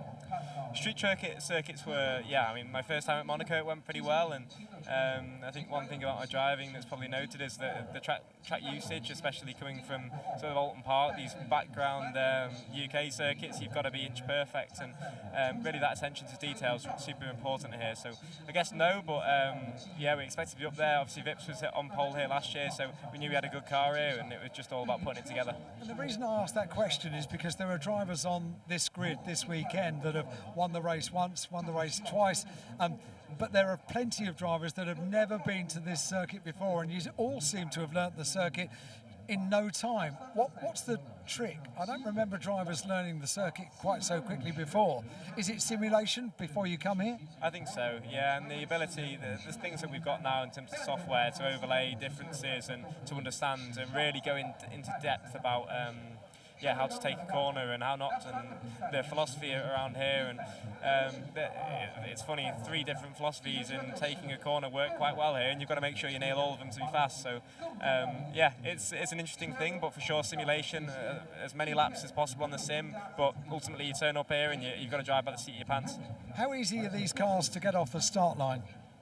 Pretty easy, to be honest. It's a lot of the hard work's down to the engineer. You drop the paddle, and then you drop the second one after the clutch bike point. So, yeah, a lot of it's out of your hands on the start, to be perfectly honest. But luckily, I've got a brilliant engineer, Finn, that's done an amazing job this weekend on both starts. We've been, yeah, it's been pretty impeccable. So we're all working hard.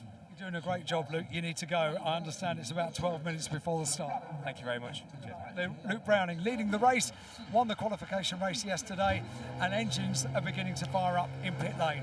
Alan, thanks very much. That means we are 11 minutes away from the pit lane opening, and therefore the race resuming. And very shortly, therefore, drivers will start to get on board. Gabriele Mini chatting to his engineer. This is the man with the pressure on now. He's got to somehow dig deep and get ahead of Luke Browning, who had built a gap, of course, but the gap means nothing if we resume behind the safety car from the pit lane. The race control vehicles, plural, are back into the pit lane. There are 3 of them, absolutely full of the race officials, who are now dashing back up to the race control building. The slippery surface flag will be out at turns 11 and 12 because of, obviously, the petrol, the liquid put down on the road by Paul Aaron's damaged car. What we need to kind of try and see in the queue is whether or not Charlie Wurtz's car is there and whether they've been able to repair the gearbox. That was going to be a long job, but equally the barrier repairs have been a long job, so it might just balance out. I'm peering from my window, but I'm afraid looking down through the debris fencing on the pit wall, it's rather hard to try and spot Charlie Wurtz's car, but we'll do that when the cars no doubt leave the pit lane. So that's Dennis Hauger, that's the man in 3rd. Behind him, 28, helmet on, is Mari Boya. So 4th place, number 28, Mari Boya. In 5th place, it should be Pepe Marti, number 15, the Campos racing car, new front wing. And then a gap.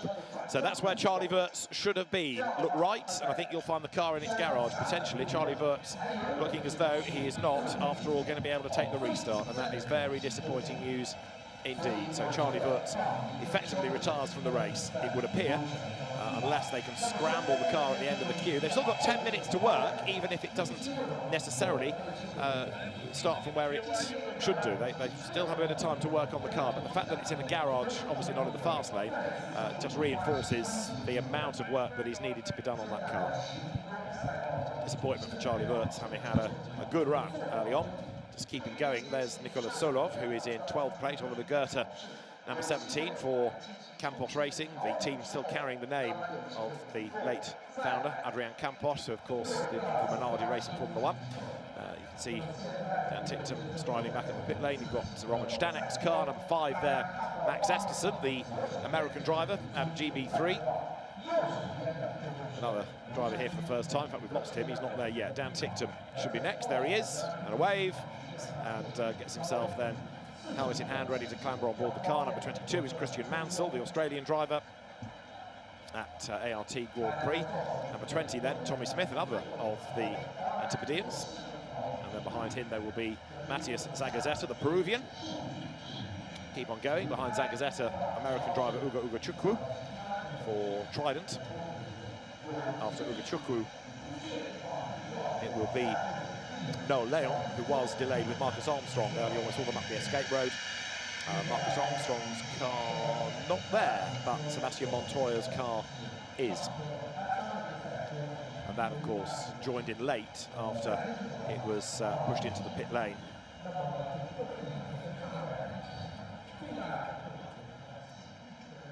So the grid formed.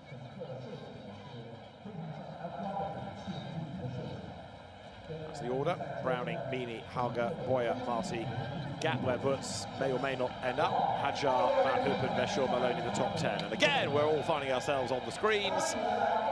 And this is the most animated of the grandstands. If there's a competition, then B9 and B10 are winning it. So the pit lane is going to open at 16:50, and we're at 16:43 as of now. We've been talking over the weekend about how drivers have this lure of Macau and want to come back year after year. You've heard it from Danny Juncadella, amongst others. It's not just drivers. Last night was introduced to Felix Rosenqvist's father. Felix, a double winner of the event, dad on a business trip to China, and he made a bit of a detour to come here for race week and then go back to his business trip. But even for a racing dad with no involvement, he's still eager to be part of the Macau Grand Prix.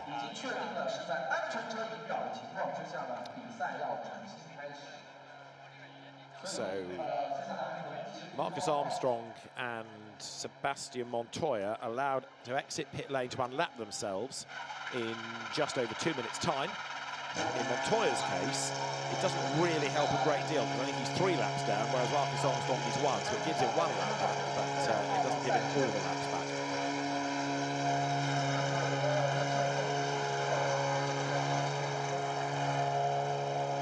But it means that when they come around and cross the timing line, they will have done the same number of laps as the leaders, which hopefully, if it's timed right, they'll be able to latch onto the back of the queue.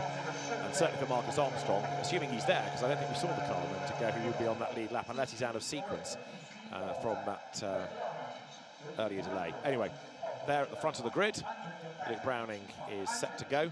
Drivers getting back on board the cars. Clambering back in, seatbelts done, the radio plugged back in.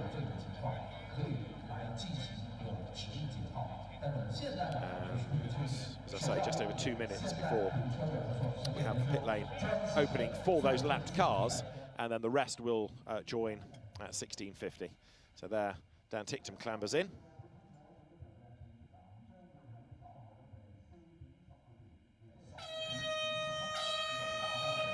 Dan Ticktum clambers aboard. And then Marcus Armstrong is at the front of the queue, so he's already to go, I think, but he'll be allowed out. Sebastian Montoya will have to overtake everybody, but as I say, it's a bit academic for Montoya, seeing that he's lost 3 laps, not just 1. But he is a lapped car, and the provision is to allow them to unlap themselves. Rui Marquez, who is the race director, staying on top of all of this, making sure that the track is safe, making sure that the rules are applied properly. There is Marcus Armstrong back here, having been racing in America this year in the Chip Ganassi team stateside. So we are not far away from getting the pit lane open. It's 1 minute to it opening for the lapped cars, and it is about 4 minutes for the race to resume effectively when the cars behind the safety car leave the pit lane. There is the safety car, Pedro Cruciero, the safety car driver, former touring car racer, very, very experienced around here, and he's done many laps over the last 10 days in the Lamborghini Urus. His lap times have been coming down over the course of the week as well. And I think he's enjoyed himself in that car, even if he has had perhaps more work to do than he would have liked. To the side of the safety car, you see Marcus Armstrong's Van Amersfoort, MP Motorsport, forgive me, racing entry. That's going to be allowed out to unlap itself in a moment. And the race already at over an hour because of this suspension time.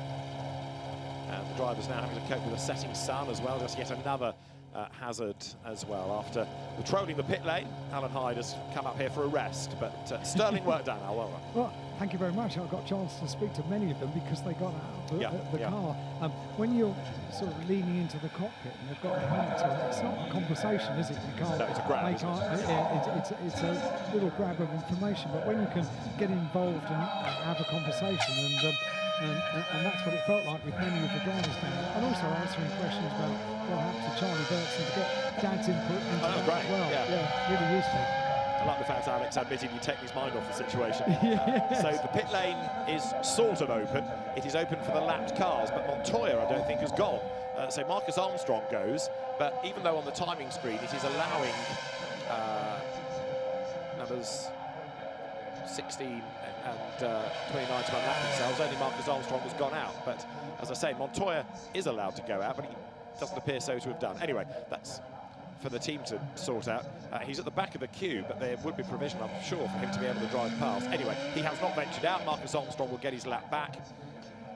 We'll wait and see, because in 2 minutes and a bit, the pit lane will open. The idea here is that as Marcus Armstrong comes out of our bend, he will just join the back of the queue and then be on the lead lap. Luke Browning just seemed to be taking all of that in his stride, didn't he? It was amazing. I had to tell him to go. Yeah, exactly. He was totally relaxed, totally happy to have a chat. When he was in the car, he was surrounded by the team, the umbrella. He was almost in a little tent in the cockpit of the car. So I dared not go in. There were a couple of teams that said, no, you're not coming in. You're not talking to my driver. And that's fine. The drivers are there to be protected by the team if that's what's needed. And then when they started getting out and taking their helmets off, they were all that much more relaxed. And it was maybe, as you say, quite nice to take their mind off what is quite an anxious race, because they don't know when they can go again. No, exactly. But in any situation, something like that where there is such a long stoppage has to break the concentration, whether you're staying in the car or not, whether you're talking to the engineer or the media. The concentration is bound to be affected. The interesting bit now will be who is back in the zone so quickly, and I suspect everybody will. Yeah, I think they will. Fascinating to see Luke Browning's car as well. He pointed out the tyre, didn't he? 1 minute board is being displayed. down there in the pit lane, so 1 minute until the cars are allowed to leave pit lane. But just to see that little scrape, that's how close they come in a Formula 3 car. Wow. So here comes Marcus Armstrong, and he's got 40 seconds to get himself to our bend. And what he doesn't want to do is overtake everybody necessarily. He's been allowed to unlap himself, but then needs to try to be at the back of the queue. So he's tonking along, isn't he? And I think he's going to end up, well, you believe here, because if he goes through, this will be the end of his 9th lap. That will give him the same number as everybody else, and he's going to have to be held. Otherwise, as I say, if he... Oh, yes, he'll come into the pit lane and join from there. He won't be allowed to tag onto the queue on track. So that does sort the situation out, except, irritatingly, he's going to now be behind Montoya, who didn't go out to unlap himself, so he's still got a lapped car ahead. Anyway, safety car provision, the race is back on. And as the cars leave the pit lane in the early evening sunshine here at Macau, that is a problem, because having been down in the pit lane and seeing where that sunshine is, when I did the final interview with Luke Browning, the cameraman asked us to stand by the side of the car, and where he wanted us, we couldn't stand there, couldn't see each other. Right. That's how bright the sunshine is. But it's another of those facets of Macau. I mean, ordinarily, the race would have ended 20 minutes ago. Quite a long time. Yeah. And we'd have done podiums and press conferences, but because of the long stoppage with the barrier damage, we've ended up in this situation now where obviously the sun is setting. So this is lap 10 of the race. The race resuming behind the safety car as the field is back on track, and we'll see whether it's going to be 1 or maybe 2 laps behind the safety car, just to let the drivers have a look at the state of the circuit, and then a quicker lap to get some warmth into the tyres, but we'll see. Luke Browning immediately weaving the car from side to side to get heat into the tyres quickly. It's a weird feeling to think that just 10 minutes ago we were chatting in the pit lane, and now he's behind the wheel of the car. I hope I haven't distracted him. I hope he's maintained concentration. I hope they all have, because this could be a fascinating finale for just what would essentially be a 5-lap or a 4-lap sprint to the crown of winning the 70th Macau Grand Prix. What, if anything, can this man do? Gabriele Mini in second place. He has been able to see off his opposition of Dino Meganovic and Alex Down early on in the race. They both crashed out at Lisboa. But what he hasn't been able to do is find an answer to Luke Browning. Alex Wirtz made a good point to you about Charlie Wirtz, which was about how he had been looking after the tyres and how that disappointment of not being able to restart would be sizable. And has Gabriele Mini looked after the rubber any better or any worse than Luke Browning? And we certainly know that Luke's been giving it beans, as he pointed out, with the skim across the tyres. But has Gabriele Mini got a little bit more in reserve? And what does this long stoppage and long interruption do to the life and the longevity of the tyre? Twice I was not able to talk to Gabriele Mini. He was one of the drivers that the team were keeping very shielded down in pit lane. Even though he was sat on the pit wall, he was out of the car, he was in a little controlled bubble with the team all around him. So no, somebody that was not prepared to break the concentration in any way at all. Yeah. Well, it's been a bad race for Prema, hasn't it? Started with 3, and the team that had a 1-2 finish in last week's F4 race here has had 2 of the 3 eliminated with accidents, and a sizable car splitter in the case of Paul Aram. So it's down to Gabriele Mini now to uphold honour. And what can he do about Luke Browning? Well, we will see in due course. They're coming out of Donna Maria. There's no suggestion the safety car will be in at the end of this lap, so certainly one more to try and help them get warm into the tyres. That slippery surface flag on the track over at turns 11 and 12. They run down towards Pyle. This is down towards Black Sands and then on towards Fisherman's Bend. And there is Luke Browning weaving around, trying to get the warmth into the tyres, and he knows he's got to nail the restart. Now, yesterday he had to nail a restart, and he did it midway through our bend, and the car snapped slightly, but he was able to control it. The lights are still on top of the safety car as it comes down towards the right of our bend, so there's going to be one more lap, but Luke Browning has backed off, and then powers away, trying to get the warmth back into the rubber. This is going to be the quick lap, isn't it, behind the safety car? Right, chaps, you've had a look at the circuit. One more to get the warmth into the tyres. So the end of lap 11, hopefully we're going to go racing. Yeah, even as they blast past the start-finish line, they are picking up the pace, and they need to do that. Get heat back into the tyres, into the brakes. Everything about the car needs to be back up to race temperature, because they have to make every single lap count, a 4-lap restart. The first one will be without DRS. The second one should be with it, barring any dramas on the racetrack. So we've had, what, 2 virtual safety cars and a real one and a race suspension. It's been an interrupted race for the drivers, but as they come now through this barrier, you can see that the safety car, Pedro Cruciero at the wheel of it, is upping its pace and he's hustling the Urus around. And fingers crossed we're going to be back racing. And safety car will indeed be in this lap. So at the end of lap 11, we will go racing 4 to run in the 70th Macau Grand Prix. Absolutely cannot wait for this restart, and nor can the drivers. On board with Dan Ticktum, a double race winner here at the Macau Grand Prix. This the 70th Macau Grand Prix. 40 years since Formula 3 cars were here at Macau for the first time. That race won by Ayrton Senna. That gives you just a slight insight into just how prestigious winning the Macau Grand Prix is. Is it going to be Luke Browning from the front of the field? Is it going to be Gabriele Mini, who runs in second place? They all need to concentrate now. The tyres getting up to temperature. They are about to enjoy the restart around the long left-hander, the wiggles of the top part of the circuit, around the twisty and hilly section of the Macau circuit, still weaving the cars from side to side, trying to get the, those are not grid hatchings on the right-hand side, they are parking spaces. These are the roads of Macau. Make no mistake about it, from 6 o'clock this evening, we're back to vans and mopeds and lorries and all the normal traffic of Macau. Only one weekend every year are we allowed this treat of motorsport, and we are about to get a 4-lap restart underway for the Formula 3 Macau Grand Prix. And it will be up to Luke Browning as the race leader then to control that restart. He will decide when to go. He, in the qualifying race yesterday, left it late. As I say, he was midway around our bend, turn 23 of the 23 before he floored the throttle. And the car had a little snap, but he corrected it and blasted away the other side. Gabriele Mini knows that he's got really, this is his best shot on the restart to get the toe down to Lisboa. Can't afford to let Browning get away. Lights out atop the safety car. It will peel in. We will be good to go. Browning from Mini, from Hauger. Then it's Boyer, Marti, Hadjar 6th. Van Huppen, Verschoor, Maloney, Flörsch round out the top 10.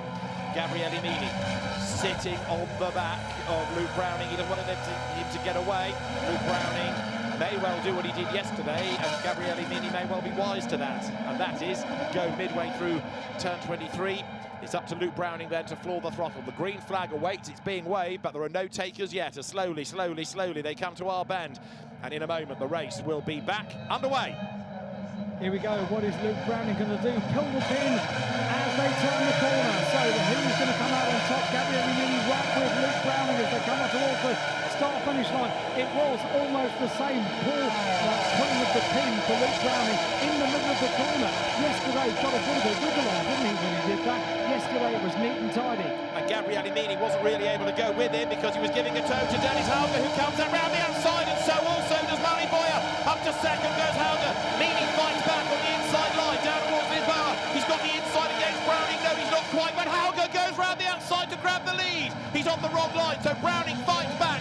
Back up the inside goes Mini for 3rd place, and that didn't quite work for Dennis Hauger, but boy, did he roll the dice there. That was brave stuff, and again, Mini gets jumped on a restart. What a restart for Dennis Hauger. Absolutely thrilling stuff, and all of that has allowed Luke Browning to get a little bit of a gap, because just getting everything collected together for Lisboa, well, it's allowed Luke Browning to make the most of it. He could pick his own line. He wasn't defending, he was just keeping his line as he went into the corner.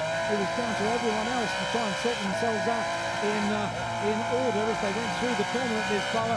Luke Browning, advantage Luke Browning. It is, but Dennis Hauger then has been really good in this race thus far, and having got himself up to second, let's see what he can do. Don't forget he started 5th, so he has been one of the race's big winners.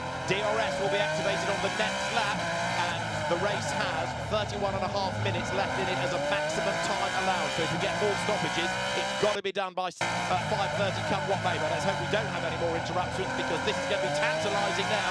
Luke Browning versus returning to Formula 3 driver Dennis Hauger.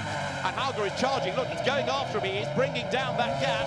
Gabriele Mini trying to close at Melco hairpin, but Hauger now can see that blue car ahead of him. He is charging, so is Browning to get away. There goes Browning down through the open section as they come down from the Melco hairpin, down through Blacksand, through Fisherman's Bend they go. And yeah, they go so close to the wall. The truth was that there was a little scuff on the tyres for Luke Browning, and he's got the gap, hasn't he? We've got a car off at the outside of Melco hairpin. Max Esperson, and he's trying to rejoin a big damage there coming out of the Fisherman's men right-hander, so there's another yellow flag. That car might be able to limp to the pit lane as the leaders go by. 1.2 seconds between them, and so here is the replay. Let's see, it's bang into the wall. It's number 23, Nicolas Solov. That's his third crash of the weekend. So Nicolas Solov hopefully can drag that to the pit lane. There are the leaders, and look, Meany coming back with Hauger. Hauger possibly using DRS to close a little bit on the race leader, but he couldn't find a way by. 3 wide here. Christian Mansell's in the middle, Goethe on the inside, and Goethe, the brave one, goes through. Yes, oh, wow, 3 abreast into Lisboa is something to behold. So too is Luke Browning over the bumps of the twisty part of the circuit, and he's got that small gap before we've got Dennis Hauger, and maybe because Gabriele Mini is right on the tail of Dennis Hauger, he's having to maybe think more about defence than he is attack. Look at Browning working at the wheel. This is supreme from Luke Browning this weekend. He was chatting down in the pit lane, and we were talking about the necessity. We've got a safety car. Safety car comes out. So just as we look at Sophia Flörsch going side by side. Sophia Flörsch, the restart of the race into the sunshine, down towards Lisboa. Sorry, my last lap going through. This was the 3 wide element. It was Christian Mansell in the middle, Goethe on the inside. Goethe goes through. They all steered away from each other. Sophia Flörsch drops back, but great racing, 3 abreast between them. Right, 3 laps to go. Safety car on track, and that must be because of Solov's car. He didn't drag it towards the pits, but he did drag it away from a crane. Indeed, so we do need a safety car. That rather negates the advantage that Luke Browning had over Dennis Hauger. It was 1.2 seconds at the end of lap number 12, a 15-lap race, 3 laps to go, and we see the stricken car. That needs to be recovered soon as possible. What it does mean, I fear, is at best a 1-lap shootout. Yep.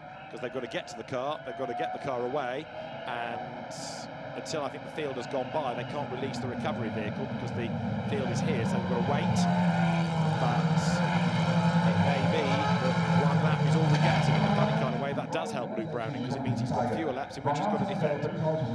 It wouldn't give you a DRS lap if it was only 1, would it? So he'd be that little bit more protected that way as well. Right, there's the recovery vehicle on its way. Nicolas Solov, I think, is still in the car, and he will hopefully win the clear once the marshals are allowed to go to him. You might think they're not doing anything, but under FIA regulations, the marshals aren't allowed access to the circuit until given permission by race control, so they'll get there as soon as they can. This on board with Dan Tipton, and there the impact has just happened. With the wheel ripped off, Nicolas Solov's car grinds along the wall, but eventually momentum stops and he's out of the race. So safety car again. They were doing so well early on, and now it's become a bit bitty. I know, yeah, they got into a groove, didn't they, in the first part of the race, and Luke Browning was consolidating the advantage at the front of the field. It's not fun to walk on Dan Tipton when I say that looks like you're always smiling. Looks like I'm enjoying this. I love it. Proper racing driver. I wish they should the same. And I like Danny Juncadei's conversation that he wanted to come back and talk to the team until they started talking money. You need to bring a budget. Yeah. Right. Okay. The fact that he's a Mercedes factory driver and he's got a euro or 2. So the reference that I made to Danny at the start of that interview, I was part of his career when he started at Formula BMW, part of his media training. So it's fun to keep in touch with these drivers all these years later. So too the same sort of era that Carlos Sainz was doing Formula BMW. They all have their roots into wherever they end up. Carlos Sainz, Ferrari driver with Formula 1's going pretty well, isn't it? Danny Juncadella with a work strive with Mercedes, that's going all right as well, isn't it? Too true. I'd love to have seen him back in a Formula 3 car. We could have a whip round, couldn't we? I was going to say maybe one year we can have an F3 Masters race. all the old lags back out. That would be cool. That's the Prema team looking at its surviving car that's dropped back into 3rd place. And we've got just this and 1 more lap. It's going to end behind the safety car, this, isn't it? I fear. I think it might. Sorry, everybody, because there's half a lap to get that car out of the way and then release them, and it's not going to happen. What a great shame.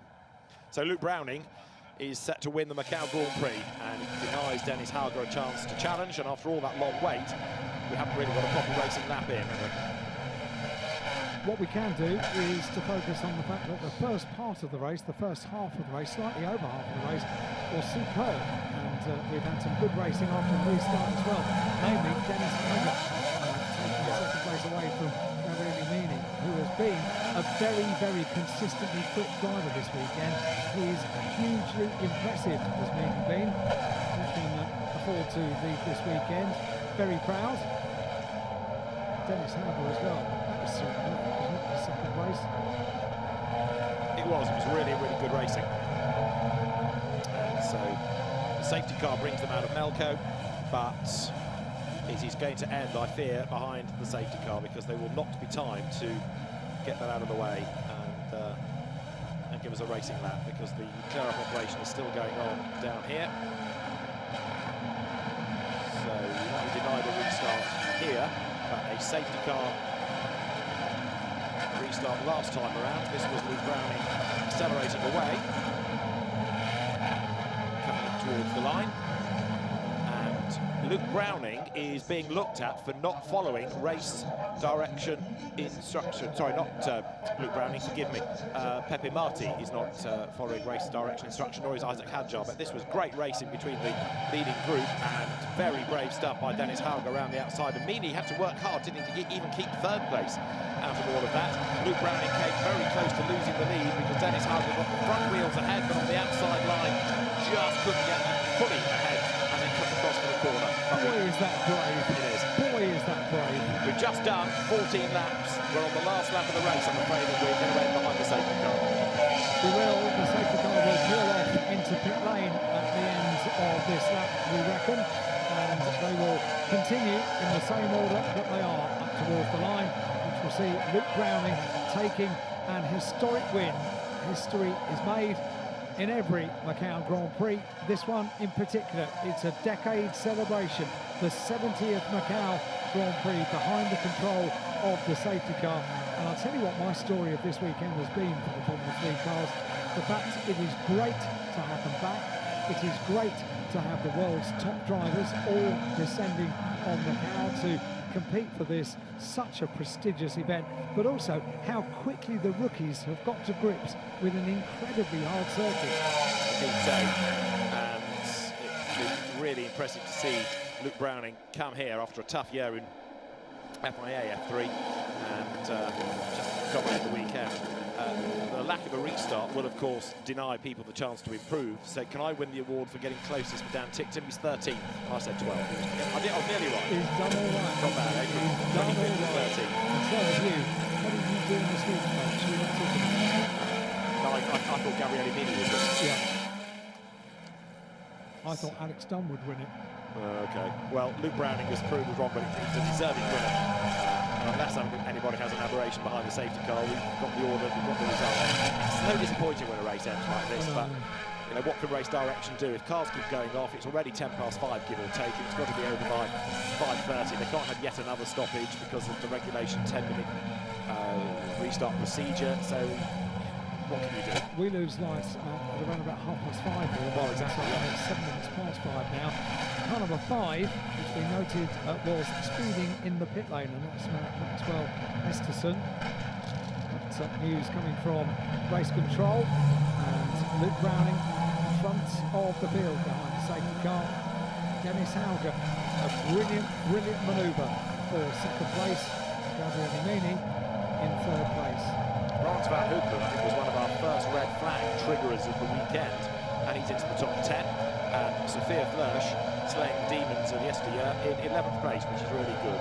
But the cars then behind the safety car come out of the Melco hairpin. The fans sadly denied the chance to see a restart, but what they will see is a British winner in the 70th Macau Grand Prix, because Luke Browning for the British High-Tech Pulse 8 team is going to lead them home. He has been brilliant this year, as Luke Browning, absolutely fabulous. He said down in the pit lane that using the simulator kind of gets you ready for Macau, and that's proof, really. The rookies have been superb this weekend behind the Lamborghini safety car that has been very busy last weekend and this weekend, celebrating the 70th Macau Grand Prix. It's going to pull into the pit lane and see the field, in the order they are, come up towards the checkered flag for the 70th time. The Lamborghini pulls in. Luke Browning goes around the final corner and is about to take the checkered flag, and the win in the Formula 3 Macau Grand Prix, the FIA F3 World Cup, and he wins the 70th Macau Grand Prix. And he is a very deserving winner. It's been a shame it's been such a bitty and interrupted race, but Luke Browning, from the moment the cars rolled out on Thursday in free practice, has just looked dynamite around here. Oliver Oak's team celebrating, High-Tech Pulse 8 deservedly celebrating a great win. They've come, they've seen, they've conquered, they've taken on the other top teams in Formula 3, beaten them all. And Craner is the one that got away. David Kennedy there, musing over what could have been in the middle of the shots. You see him. He raced here himself many years ago, but Luke Browning, as I say, has just looked so strong all weekend. It's apart from one outlet where we saw a wobbly wing in free practice 2, I think it was. It's hard to find anything to really criticise him for. He's been confident without being cocky. He has been blindingly fast and yet smooth at the same time. And the British driver, Luke Browning, is the Macau Grand Prix winner. And that is perhaps for many a surprise, as I say, given his results within the FIA Formula 3 Championship this year. Tough season, one podium, that was at Barcelona, but it is a victory here for the man that began in the Junior Saloon Car Championship back in 2016. He went to Ginetta Juniors, he was third in that in 2018. 2 years later, he was a champion in British F4. 2 years later, he was a champion in GB3, and a year on, he is the Macau Grand Prix winner. Luke Browning is the winner of this 70th Macau GP. He returns to the pit lane at the end of this. A different driver than when he left a few minutes ago. Then there was some nerves to see whether he could preserve a lead. Preserve it? Yes, he did. He was just overtaken by Dennis Howard on the outside, but he had the inside line and was able to hang on and take that race win. Great drive by Luke Browning.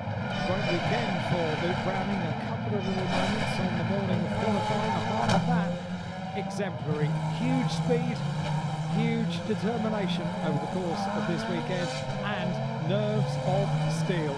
Imagine going into Lisboa with all of that going on around you. You hold your line, and Luke Browning waves to the marshals around the course. It's going to work out in a couple of moments just how special this is when he gets back to Parc Fermé. And there are going to be a lot of Brits over in the UK very, very proud of Luke Browning. He's achieved much, and I'll tell you what, when, as you say, David, maybe not the greatest of seasons in FIA Formula 3, but when you finish the year and you pop onto your CV, you've won the Macau Grand Prix, the 70th, would you believe? That's pretty good on the CV. It is indeed. As you made the point earlier, he was the winner of last year's Aston Martin BRDC Autosports Young Driver of the Year award. So the faith placed in him by the judging panel rewarded, the faith placed in him by the Williams Formula 1 team repaid as well, because he's part of the Williams Driver Academy, and he's also on the BRDC Superstar scheme to help look after young British talent. So Luke Browning, after, like I say, a tough season, could have come here with his head down, but something has certainly clicked, and he will go into next season, assuming he stays in Formula 3, in much more confident mood, and this could well be the making of it. This will be the moment that it all begins to sink in. A winner at Macau is a very, very special moment, and Luke Browning brings the car up to its parking spot underneath the podium, where in just a few minutes' time there will be historic photographs. Can't wait to get out of the car. Yes, number one, and Luke Browning will bounce out of the car like a bunny straight over to the team, who are naturally delighted for him. Great to see. He is the little boy now. Yes. At Christmas. He has won here at Macau. Can't quite believe it, I think, but it'll sink in soon enough. He will go to the podium. There will be the Macau Grand Prix podium. There will also be the FIA World Cup trophy presented to him. Teams trophies will go to High-Tech Pulse 8. Let's go, baby. Very, very happy, Luke Browning, and quite right too. What a drive. Dennis Hauger out of the car that's second. Shame we didn't see him have another go to take on Luke, but it wasn't to be. It was not a lengthy stop in that race. Concentration having to be held down in pit lane, getting ready for the restart, and very soon they'll be making their way over to the podium. The world's press are all there in front of the podium. Look at that, absolutely crammed in on the pit wall opposite the podium. Dennis Hauger congratulating Luke, who's had to go back to the car because there are more photographs that we need. The FIA media team saying we want that archetypal picture of the driver with P1. Still hasn't got his helmet off, but never mind, we've got the photograph, that's more important. Well done, Luke, brilliant job. Very happy about that. And what a cool guy as well, having a chat to us down in the pit lane. He could have been protecting himself and not wanting to break the concentration and have a chat. He was more than happy to have a chat down in the pit lane. What a smile that is. Gabriele Mini, third, vanquished, but able to come across and say, it will sink in over a period of time, I think it's fair to say. Interesting, three different teams in the end. High-Tech Pulse 8 from MP Motorsport from Prema in the top three. Pirelli winners caps on. So next the drivers should make their way up to the podium. Yeah, I came on the inside. And then he lost a bit and I had to step out. What a great race. A great drive by Luke Browning. And there, the group photographs being taken before the drivers head up the stairs to the podium itself. Well, now you see as we get to the early evening, the sun is setting. And top three photographs is required. So now the local officials will whisk them up the steps. Robert Mass, the technical delegate. So the cars will be checked, the drivers will be weighed to make sure that the combined weight of car and driver meets the regulations. It's a minimum weight. And the red flag held on the start line signifies the end of the weekend, the end of another year of motorsport at Macau. Luke Browning wins the Formula 3 Macau Grand Prix, the FIA Formula 3 World Cup. He wins by 3/10 under the safety car from Dennis Hauger and Gabriele Mini. Mari Boya fourth from Pepe Marti and Richard Verschoor sixth in the end. He was ninth before the restart. Seventh Isaac Hadjar ahead of Zane Maloney, Oliver Goethe, and 10th Lawrence Van Hoopen.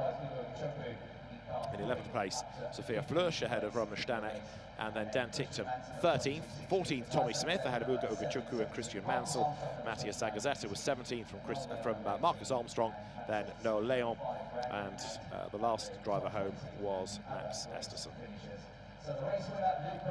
It means then that the podium will be graced by Luke Browning, Dennis Hauger and Gabriele Mini. It means that the winning team is High-Tech Pulse 8, and driver and team will receive not only the Macau Grand Prix spoils, but also the FIA F3 World Cup as well. There will be a trophy for the winning team from both the Macau Grand Prix Organising Committee and also the FIA, same for the winning driver as well. And Mr. Ho Sang, the Chief Executive of the Macau SAR, will be there to present the trophies to the top three in the Macau Grand Prix very shortly.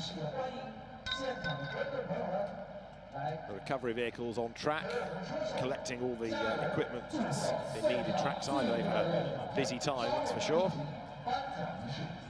But the green light's still on the line, but a red flag being shown to make sure that nobody goes past the pits there, because across the track will be coming the Chief Executive and his party, ready to be escorted across to the podium.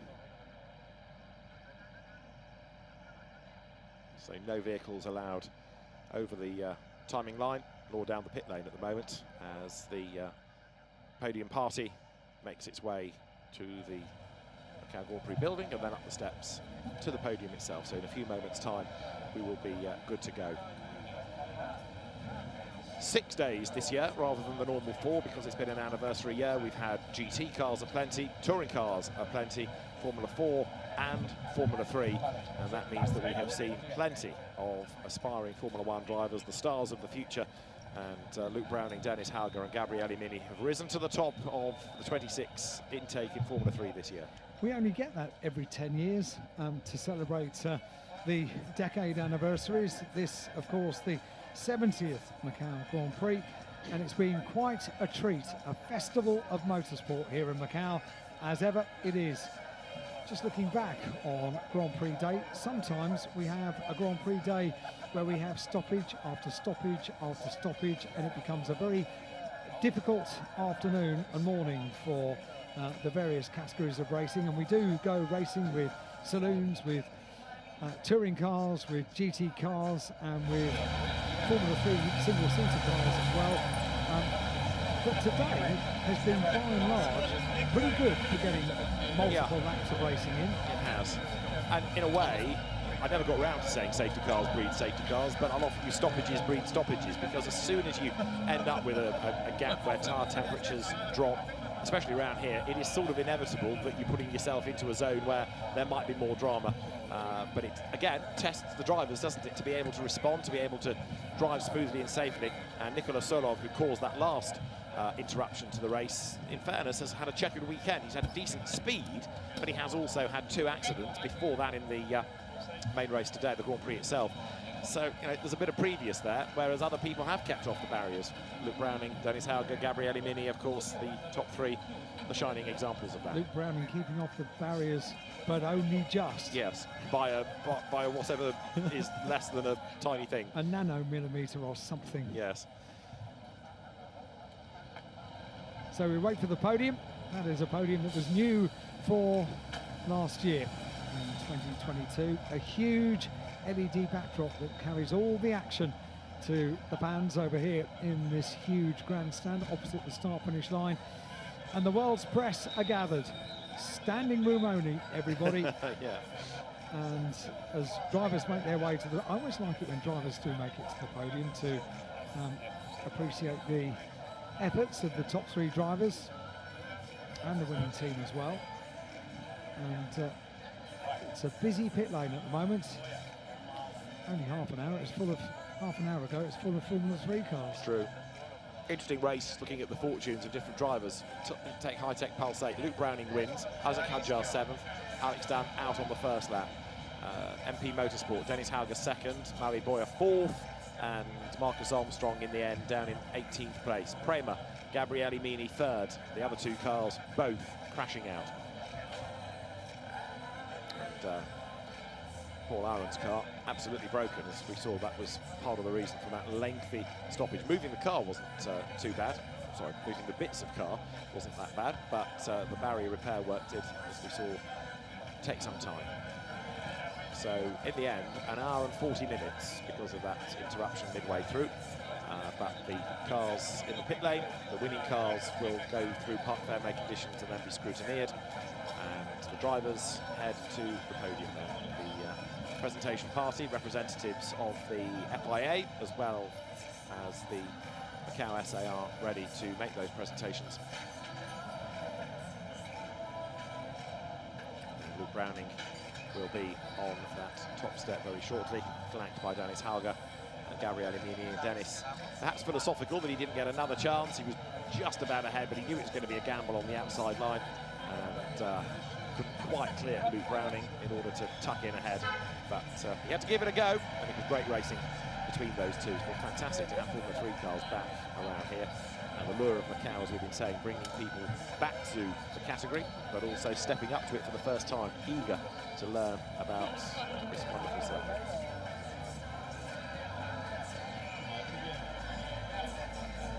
So looking across, the doors to the podium are open. It means that we're not too far away from getting the successful drivers brought forward. And the organisers make sure they have the right dignitaries, they've got all the trophies in the right place, the trophy girls will be there, and the whole procedure rigorously detailed and then executed so that very shortly we will be in business. And as more of the Macau Grand Prix organising team heads towards the podium, we're ready. Ladies and gentlemen, here comes the most anticipated moment, the trophy presentation ceremony of the finale race of the 70th Macau Grand Prix, the Formula 3 Macau Grand Prix FIA F3 World Cup. And now, please give a massive round of applause to welcome the winners on the podium. The winner of Formula 3 Macau Grand Prix, number 11, Luke Browning. Another UK driver, congratulations. On the first runner-up, number 27, Dennis Hauger. Congratulations, the driver from Norway. And on second runner-up, number 9, Gabriele Mini from Italy. Congratulations to the top 3 winners. And we also have the winning team, Hitech Pulse 8. I would like to invite the representative, Young Suman, to the podium. Congratulations. Now, ladies and gentlemen, it's time for the national anthem for the winner.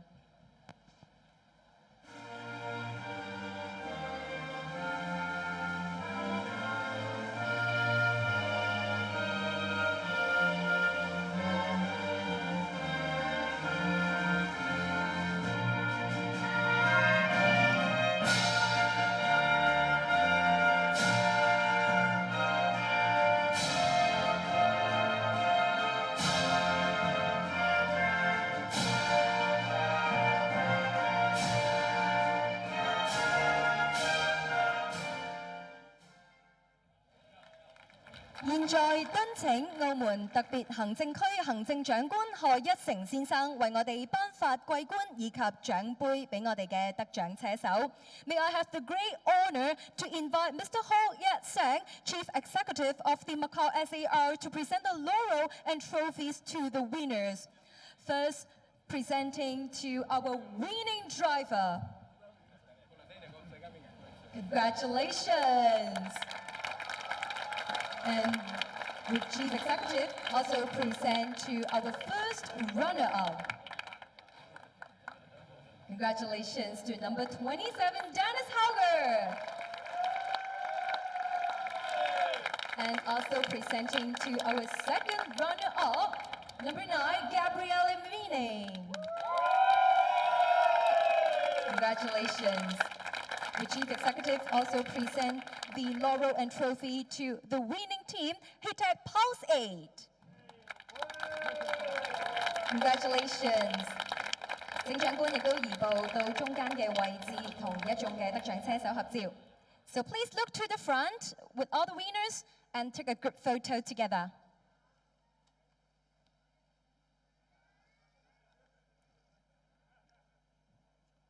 請長官繼續留步。Congratulations to the winning drivers. Please remain on podium. And now I would like to also invite the representatives of our 6 major sponsors. Please come to the podium and take the group photo together with our winning drivers. Welcome.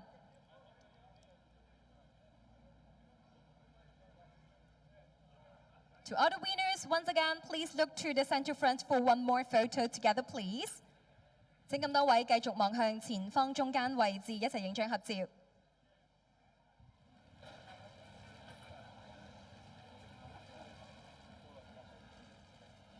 Thank you all the guests. And once again, thank you Mr. Ho Yat-seng, the Chief Executive of the Macau SAR. With all the drivers, please again remain on the podium. Thank you all the guests.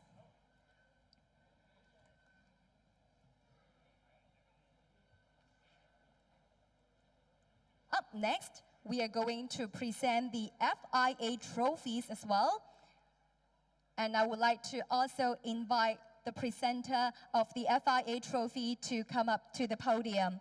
Let's welcome Mr. Zhang Tao, member of FIA World Motorsport Council, to present the FIA trophy.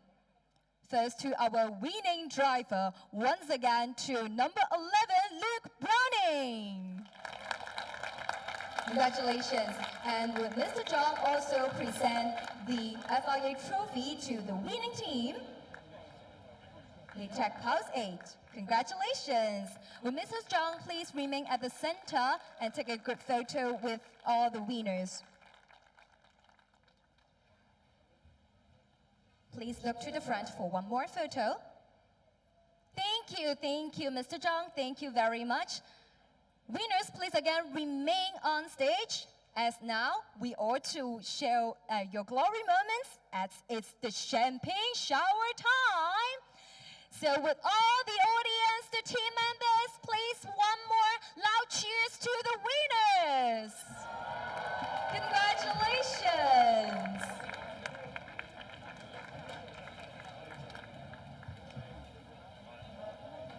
So to all the winners, if you're ready, we can pop the champagne together. Congratulations.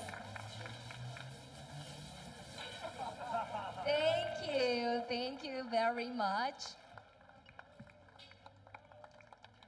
One more photo at the center with your champagne, of course. And I would like to also once again invite our winning drivers. Please remain on the podium for some questions. Thank you. Congratulations again. And now I'll pass the time to Chris. Thank you. Thanks, Janice. Let's get some reaction then from our top 3 drivers. I'll get up onto the podium. It's a long way up here. Gabriele, I know you would have loved to win, but it's a fantastic achievement to get onto the podium here at Macau. You've been brilliant all weekend long. Have you enjoyed it? Yeah, of course. It was an amazing weekend. Overall, you know, Macau is special. It's an iconic track. It would have been, of course, better to win. We are here for that. The race, in the end, we started second from the last safety car restart. I tried to stay on the inside. I tried to go on the inside of both Luke and Dennis. Just got close at the very end, so I had to step back. And in the end, yeah, we bring home a P3, which of course is not bad. But yeah, it could have been better. Terrific job. Come back and have another go. Well done, Gabriele. Dennis Hauger from 5th on the grid to 2nd place. Dennis, you've went around Monaco, Baku in Formula 2, Albert Park. I guess you like street tracks. Yeah, it's different, obviously. I think this track is, you know, like nothing else. So I was jumping back into the F3 car. It's been a while, so it was a lot of fun. Good progression through the weekend with the team as well, and I think we really had the pace in the last race today. So we were close to get that top step, but yeah, really happy for the team, and it was a good weekend for us, I think. Tell us about the move. Talk us through the move after the restart to get second. It was quite sensational to watch through the second corner. Yeah, I mean, I got a good jump out of the last corner, and after that, I mean, just try to keep it flat and get the right toe. And it was tight into turn 3 in the braking, you know. I think we were all pushing, you know. It's just one race, so you're giving it your all. It was just not enough on the wrong side going into T3, so yeah, a bit of a shame, but you know, it was a good and fun race, and I hope everyone enjoyed watching as well. Great job. Well done to you in second place. Right, let's come round all the way up to the top step. Thanks, Gabriele. Luke, but you didn't realise you'd signed up for an endurance race, did you? An hour and 40 minutes. That was as much a test of mental strength as it was of speed and skill, wasn't it? Yeah, I mean, keeping the concentration for that long as well. Oh, how many restarts could we do was what I was thinking in the car. But yeah, I mean, the car was absolutely phenomenal. Hats off to High Tech. Yeah, the car's been phenomenal all weekend, and it's been an absolute pleasure to drive. So thank you, everyone. How hard was it to switch back on after that long delay? And of course, the track must have changed a little bit because it was, you know, starting to get dark almost. The track temperature was going down. It must be so hard to refocus. Yeah, absolutely. I mean, to be honest, the motivation was so there. I was so ready. It wasn't too difficult. But T14 was super slippy after there was some dust down after the sand, I think, for the oil down on track, and that was super slippy. So I thought, ooh, the first push of that was a bit hairy through there. I thought maybe the next time I won't go in so hard. But yeah, thoroughly enjoyed it. It's been a smile on my face all week, and yeah, I look forward to coming back next year. Fantastic, Evan. Look around, soak up this moment, because you'll remember this for the rest of your life. Luke Browning, the Macau Grand Prix winner, everybody. Well done, Luke.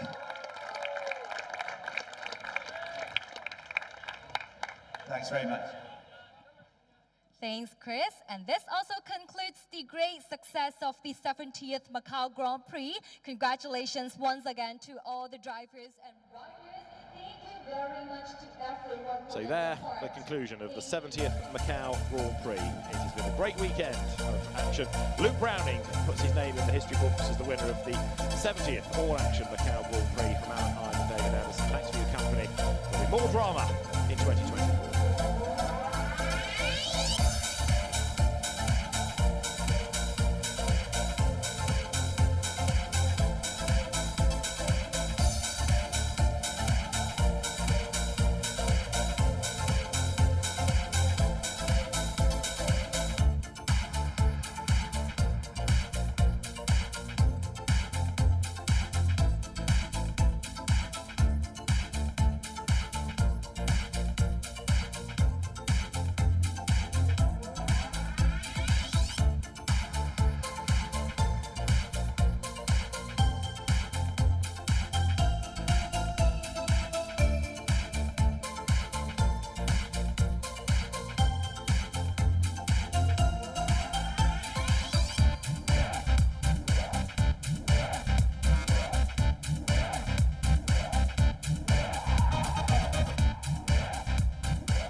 Well, ladies and gentlemen, good afternoon. We are streaming this press conference live, but for the people in this room, we must have silence, please, for the drivers. That's silence for the drivers to speak. Thank you.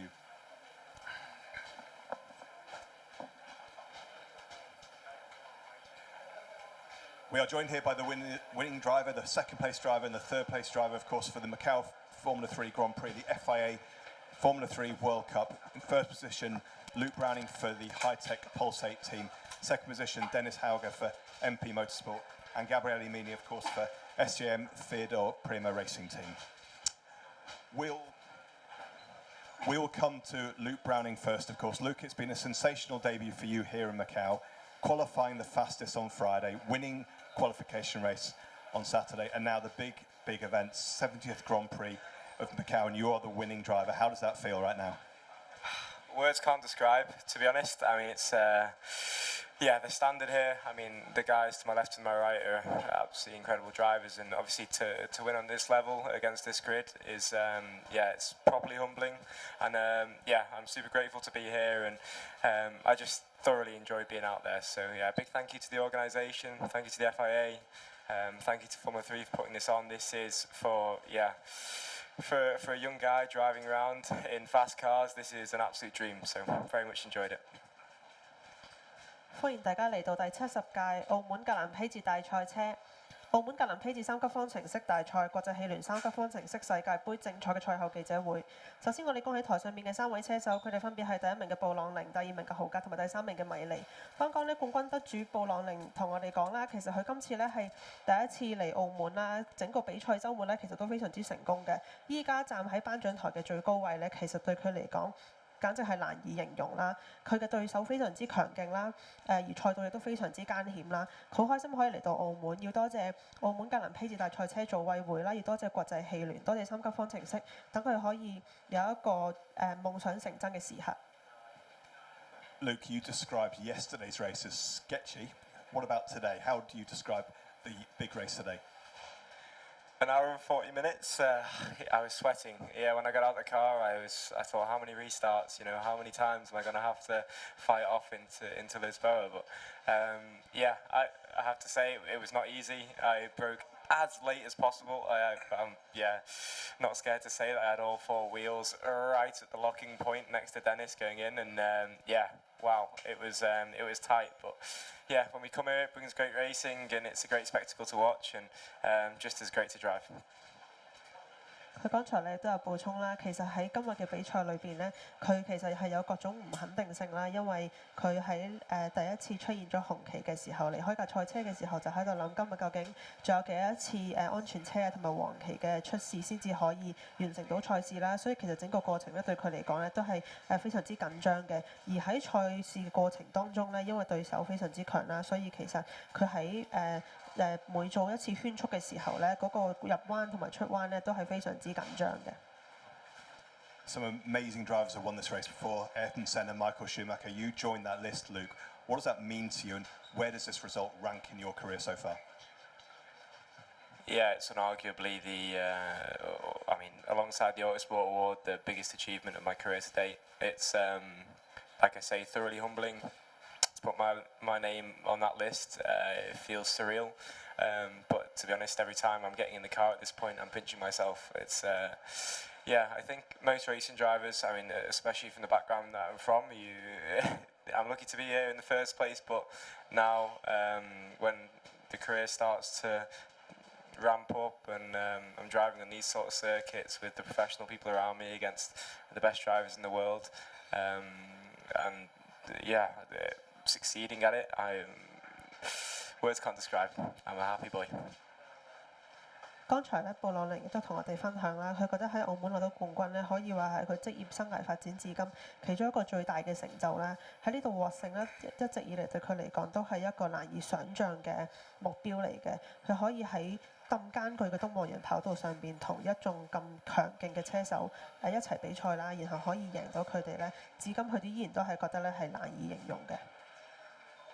Luke, you said you did 1,000 laps on the simulator to learn this track, but being honest, where did you think you'd be here on Sunday afternoon when you arrived in Macau early this week? No idea. Truthfully, it was a coin toss, and I think we all got an idea after FP1. We went out, and the car, the high-tech GP car, it just felt so comfortable to push. The grip was there, and yeah, it was confidence-inducing for me to get in. Obviously, being a rookie, it's not easy here, so you've got to have the right equipment in any motorsport. You've got to be in the right car, and this weekend I was in the right car, and yeah, I managed to make the most of it. 剛才咧，佢亦都分享啦，其實喺比賽過程當中，尤其是係嚟到澳門，對一個第一次嚟澳門作賽嘅選手嚟講咧，其實非常之唔容易嘅。但係喺佢第一次揸呢架3級方程式賽車上賽道嘅時候，佢就覺得賽車嘅性能非常之好啦，抓地力亦都非常之好。對新手嚟講咧，一架完美嘅賽車咧係非常之重要啦，亦都係好好嘅第一步。佢覺得自己就係喺呢一個位咧，就攞到致勝嘅第一步啦。 Luke, thank you and congratulations. We'll come next to Dennis Hauger.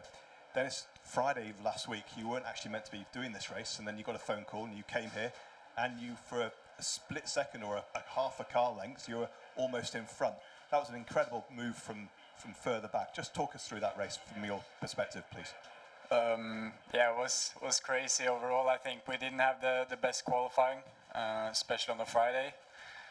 So we had to start a bit on the back foot, I think, but we made up for it, I think, today, and had pretty good pace, to be honest. I think progressively me and MP Motorsport built up the weekend, I think, really well. And in the end, yeah, we hoped we could be up there, you know, fighting for the lead, and we were. And it was a close one, as he said, right on the limit of locking up, pushing everything we had. Yeah, it was a good battle, but obviously hope to get that last step up. But in the end, I think we did a good job as a team, and we maximized where we started this weekend. 而第二名嘅豪格咧，亦都同我哋分享啦。其實佢喺排位賽裏邊咧，並非做出最好嘅成績啦，所以喺起步嘅時候咧係喺後方嘅。但係好開心啦，佢可以揾到適當嘅步伐啦，然後慢慢咧向前進發嘅。喺比賽當中咧，其實佢覺得自己可能有機會可以超越到前方車手布朗寧啦，但係好可惜，因為對手真係非常之強啦，擋禦得非常之好。但係佢都好享受咧，可以同布朗寧同場作賽。 Dennis, obviously the race was very spectacular. 2021, when you won the Formula 3 title, the FIA Formula 3 title, there was no Macau Grand Prix for Formula 3 cars. How much did that sort of encourage you to come here, and how much did you enjoy the Macau experience? Yeah, obviously when I did F3 in 21, it was a really good season for me, but we didn't manage to get here obviously because of the COVID. So it was really cool to get the message to come back here. Obviously, as you said, a short notice. So I did half a day on the sim, and then I just flew over here straight away. So, you know, it wasn't optimal in terms of preparation, I think. Haven't been in a car in a long time, but it's a crazy track, and you know, figuring it out during the weekend more and more. But overall, it's a really cool track. Enjoyed it, and probably one of my favorite tracks now. 而剛才咧，豪格亦都有同我哋分享啦。其實喺佢2021年初參加3級方程式賽事嘅時候咧，當時澳門站咧係並未有喺賽程上邊嘅。佢好開心啦，可以喺雖然喺好短暫嘅時間之內得知啦，但係佢都好開心可以嚟到澳門作賽啦。每一次咧，佢喺重新溫習呢條賽道嘅時候咧，都不停咁樣令自己進步啦。賽道的確非常之艱險啦，但係整體嚟講咧，佢非常之喜歡呢條賽道。澳門東洋賽道咧已經成為咗佢最喜歡嘅賽道之一啦。 Dennis, you might not know this, but your friend and countryman Andreas Mikkelsen was giving you some words of support just 2 days ago. He won his Class 7 Rally Japan today, FIA World Rally Championship victory. You obviously didn't quite win, but next year you would come back and go for that victory? I guess we'll see, to be honest. I don't know. Obviously, this one wasn't planned, but if I have the possibility to do it, obviously, that would be awesome. But we will see where we are next year, coming back here. But obviously, I would love to. It's a great track, cool country to see and visit, and you know, look around. So I've enjoyed the week to the max. 佢亦都有補充咧，其實佢喺澳門作賽呢一件事咧，就並非一開始有所安排嘅。就正如佢頭先所講啦，其實佢係喺比較後期嘅時候先至得知啦。但係因為自己依家喺澳門攞到唔錯嘅成績啦，所以就想睇下下年會有啲乜嘢嘅機會啦，好希望可以翻嚟澳門作賽嘅。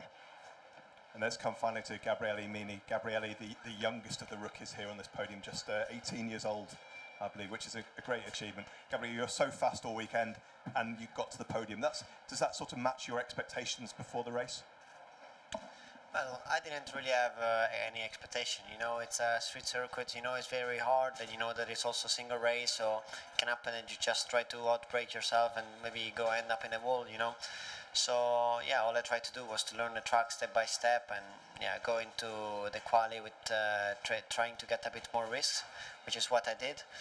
In the end, we did P3 yesterday in the quali race. Managed to stay in P2 for most of the race today. Tried to go on the inside both of Luke and Dennis, but there was just not enough space after Luke moved a bit. So just had to step it back, otherwise it would have been a crash. Yeah. Not gonna lie, I'm not fully satisfied with P3, especially after showing really good speed. Also compared to the others who were very quick, who were matching with Luke. So yeah, a bit disappointed with P3, but it's still is I think a good achievement. 而第3名嘅米尼咧都有同我哋分享啦，其實佢喺嚟澳門之前咧就並冇任何嘅期望，因為佢一早就已經知道咧東望洋跑道係非常之艱巨嘅賽道啦，所以一直以嚟咧佢都係努力了解呢條賽道各個嘅彎位啦，然後決定咧就會慢慢一步一步咁樣咧向自己嘅目標成績前進嘅。喺比賽嘅過程當中咧，其實佢嘅步伐都非常之好啦。而喺啱啱嘅正賽裏邊咧，佢都曾經咧嘗試喺內彎咧就超越布朗寧同埋豪格啦，但係未能揾到適當嘅位置。最後佢就守住第3啦。雖然攞到第3咧，佢有少少失望，但係對整個比賽週末嚟睇咧，佢都係非常之開心同埋滿意嘅。Gabriele, that looked like a very intense race, all those virtual safety car restarts, the safety car restart. Was there anything you could have done to finish higher up the order today, or was third almost the best given the conditions? Well, I think I gave my 100%. I think I touched at least 6 or 7 times the walls. Even after the safety car restart, trying to get again Dennis back, I touched the wall in 2 corners in the very high speed section. So yeah, I cannot lie, I gave just everything I had, no more margin like a bit maybe I did yesterday, but I think we were maybe not fast enough probably to overtake Luke. We were matching his pace at the first laps, tried to save a bit more tires towards the last laps before the red flag, and then yeah, it was all about trying to go on the inside before the turn 3, you know, after the safety car restart. That's why I tried to stay on my line.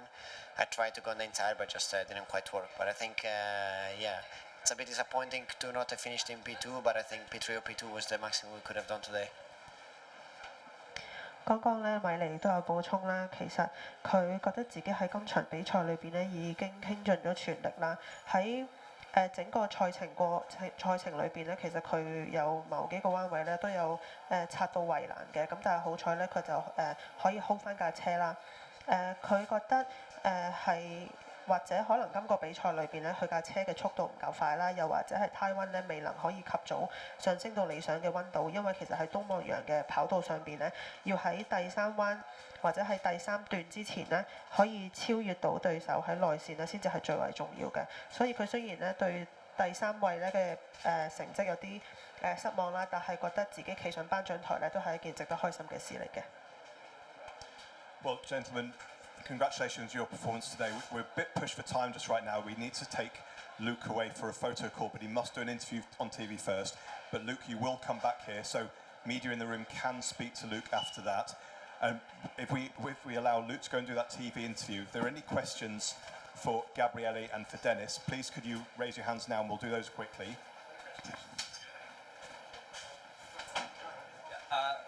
Hi guys, Dennis, this one's for you, Michael McClure from Feeder Series. As you mentioned, you had very limited time ahead of the race after Franco withdrew. Can you tell us where you were when you got the call from MP, how you prepared, whether you had sim time, and especially the challenges in readapting to the F3 car after a couple of years away? Yeah, I think I got the call last Friday, and I think I was home in Norway actually, just trading, and then suddenly got the call from the team, you know, if I wanted to do the Macau Grand Prix, and I obviously said yes. And then there was some confirmation waiting. So about 11 o'clock in the night, I got the confirmation. Had to fly 4 in the morning to the Netherlands to go for.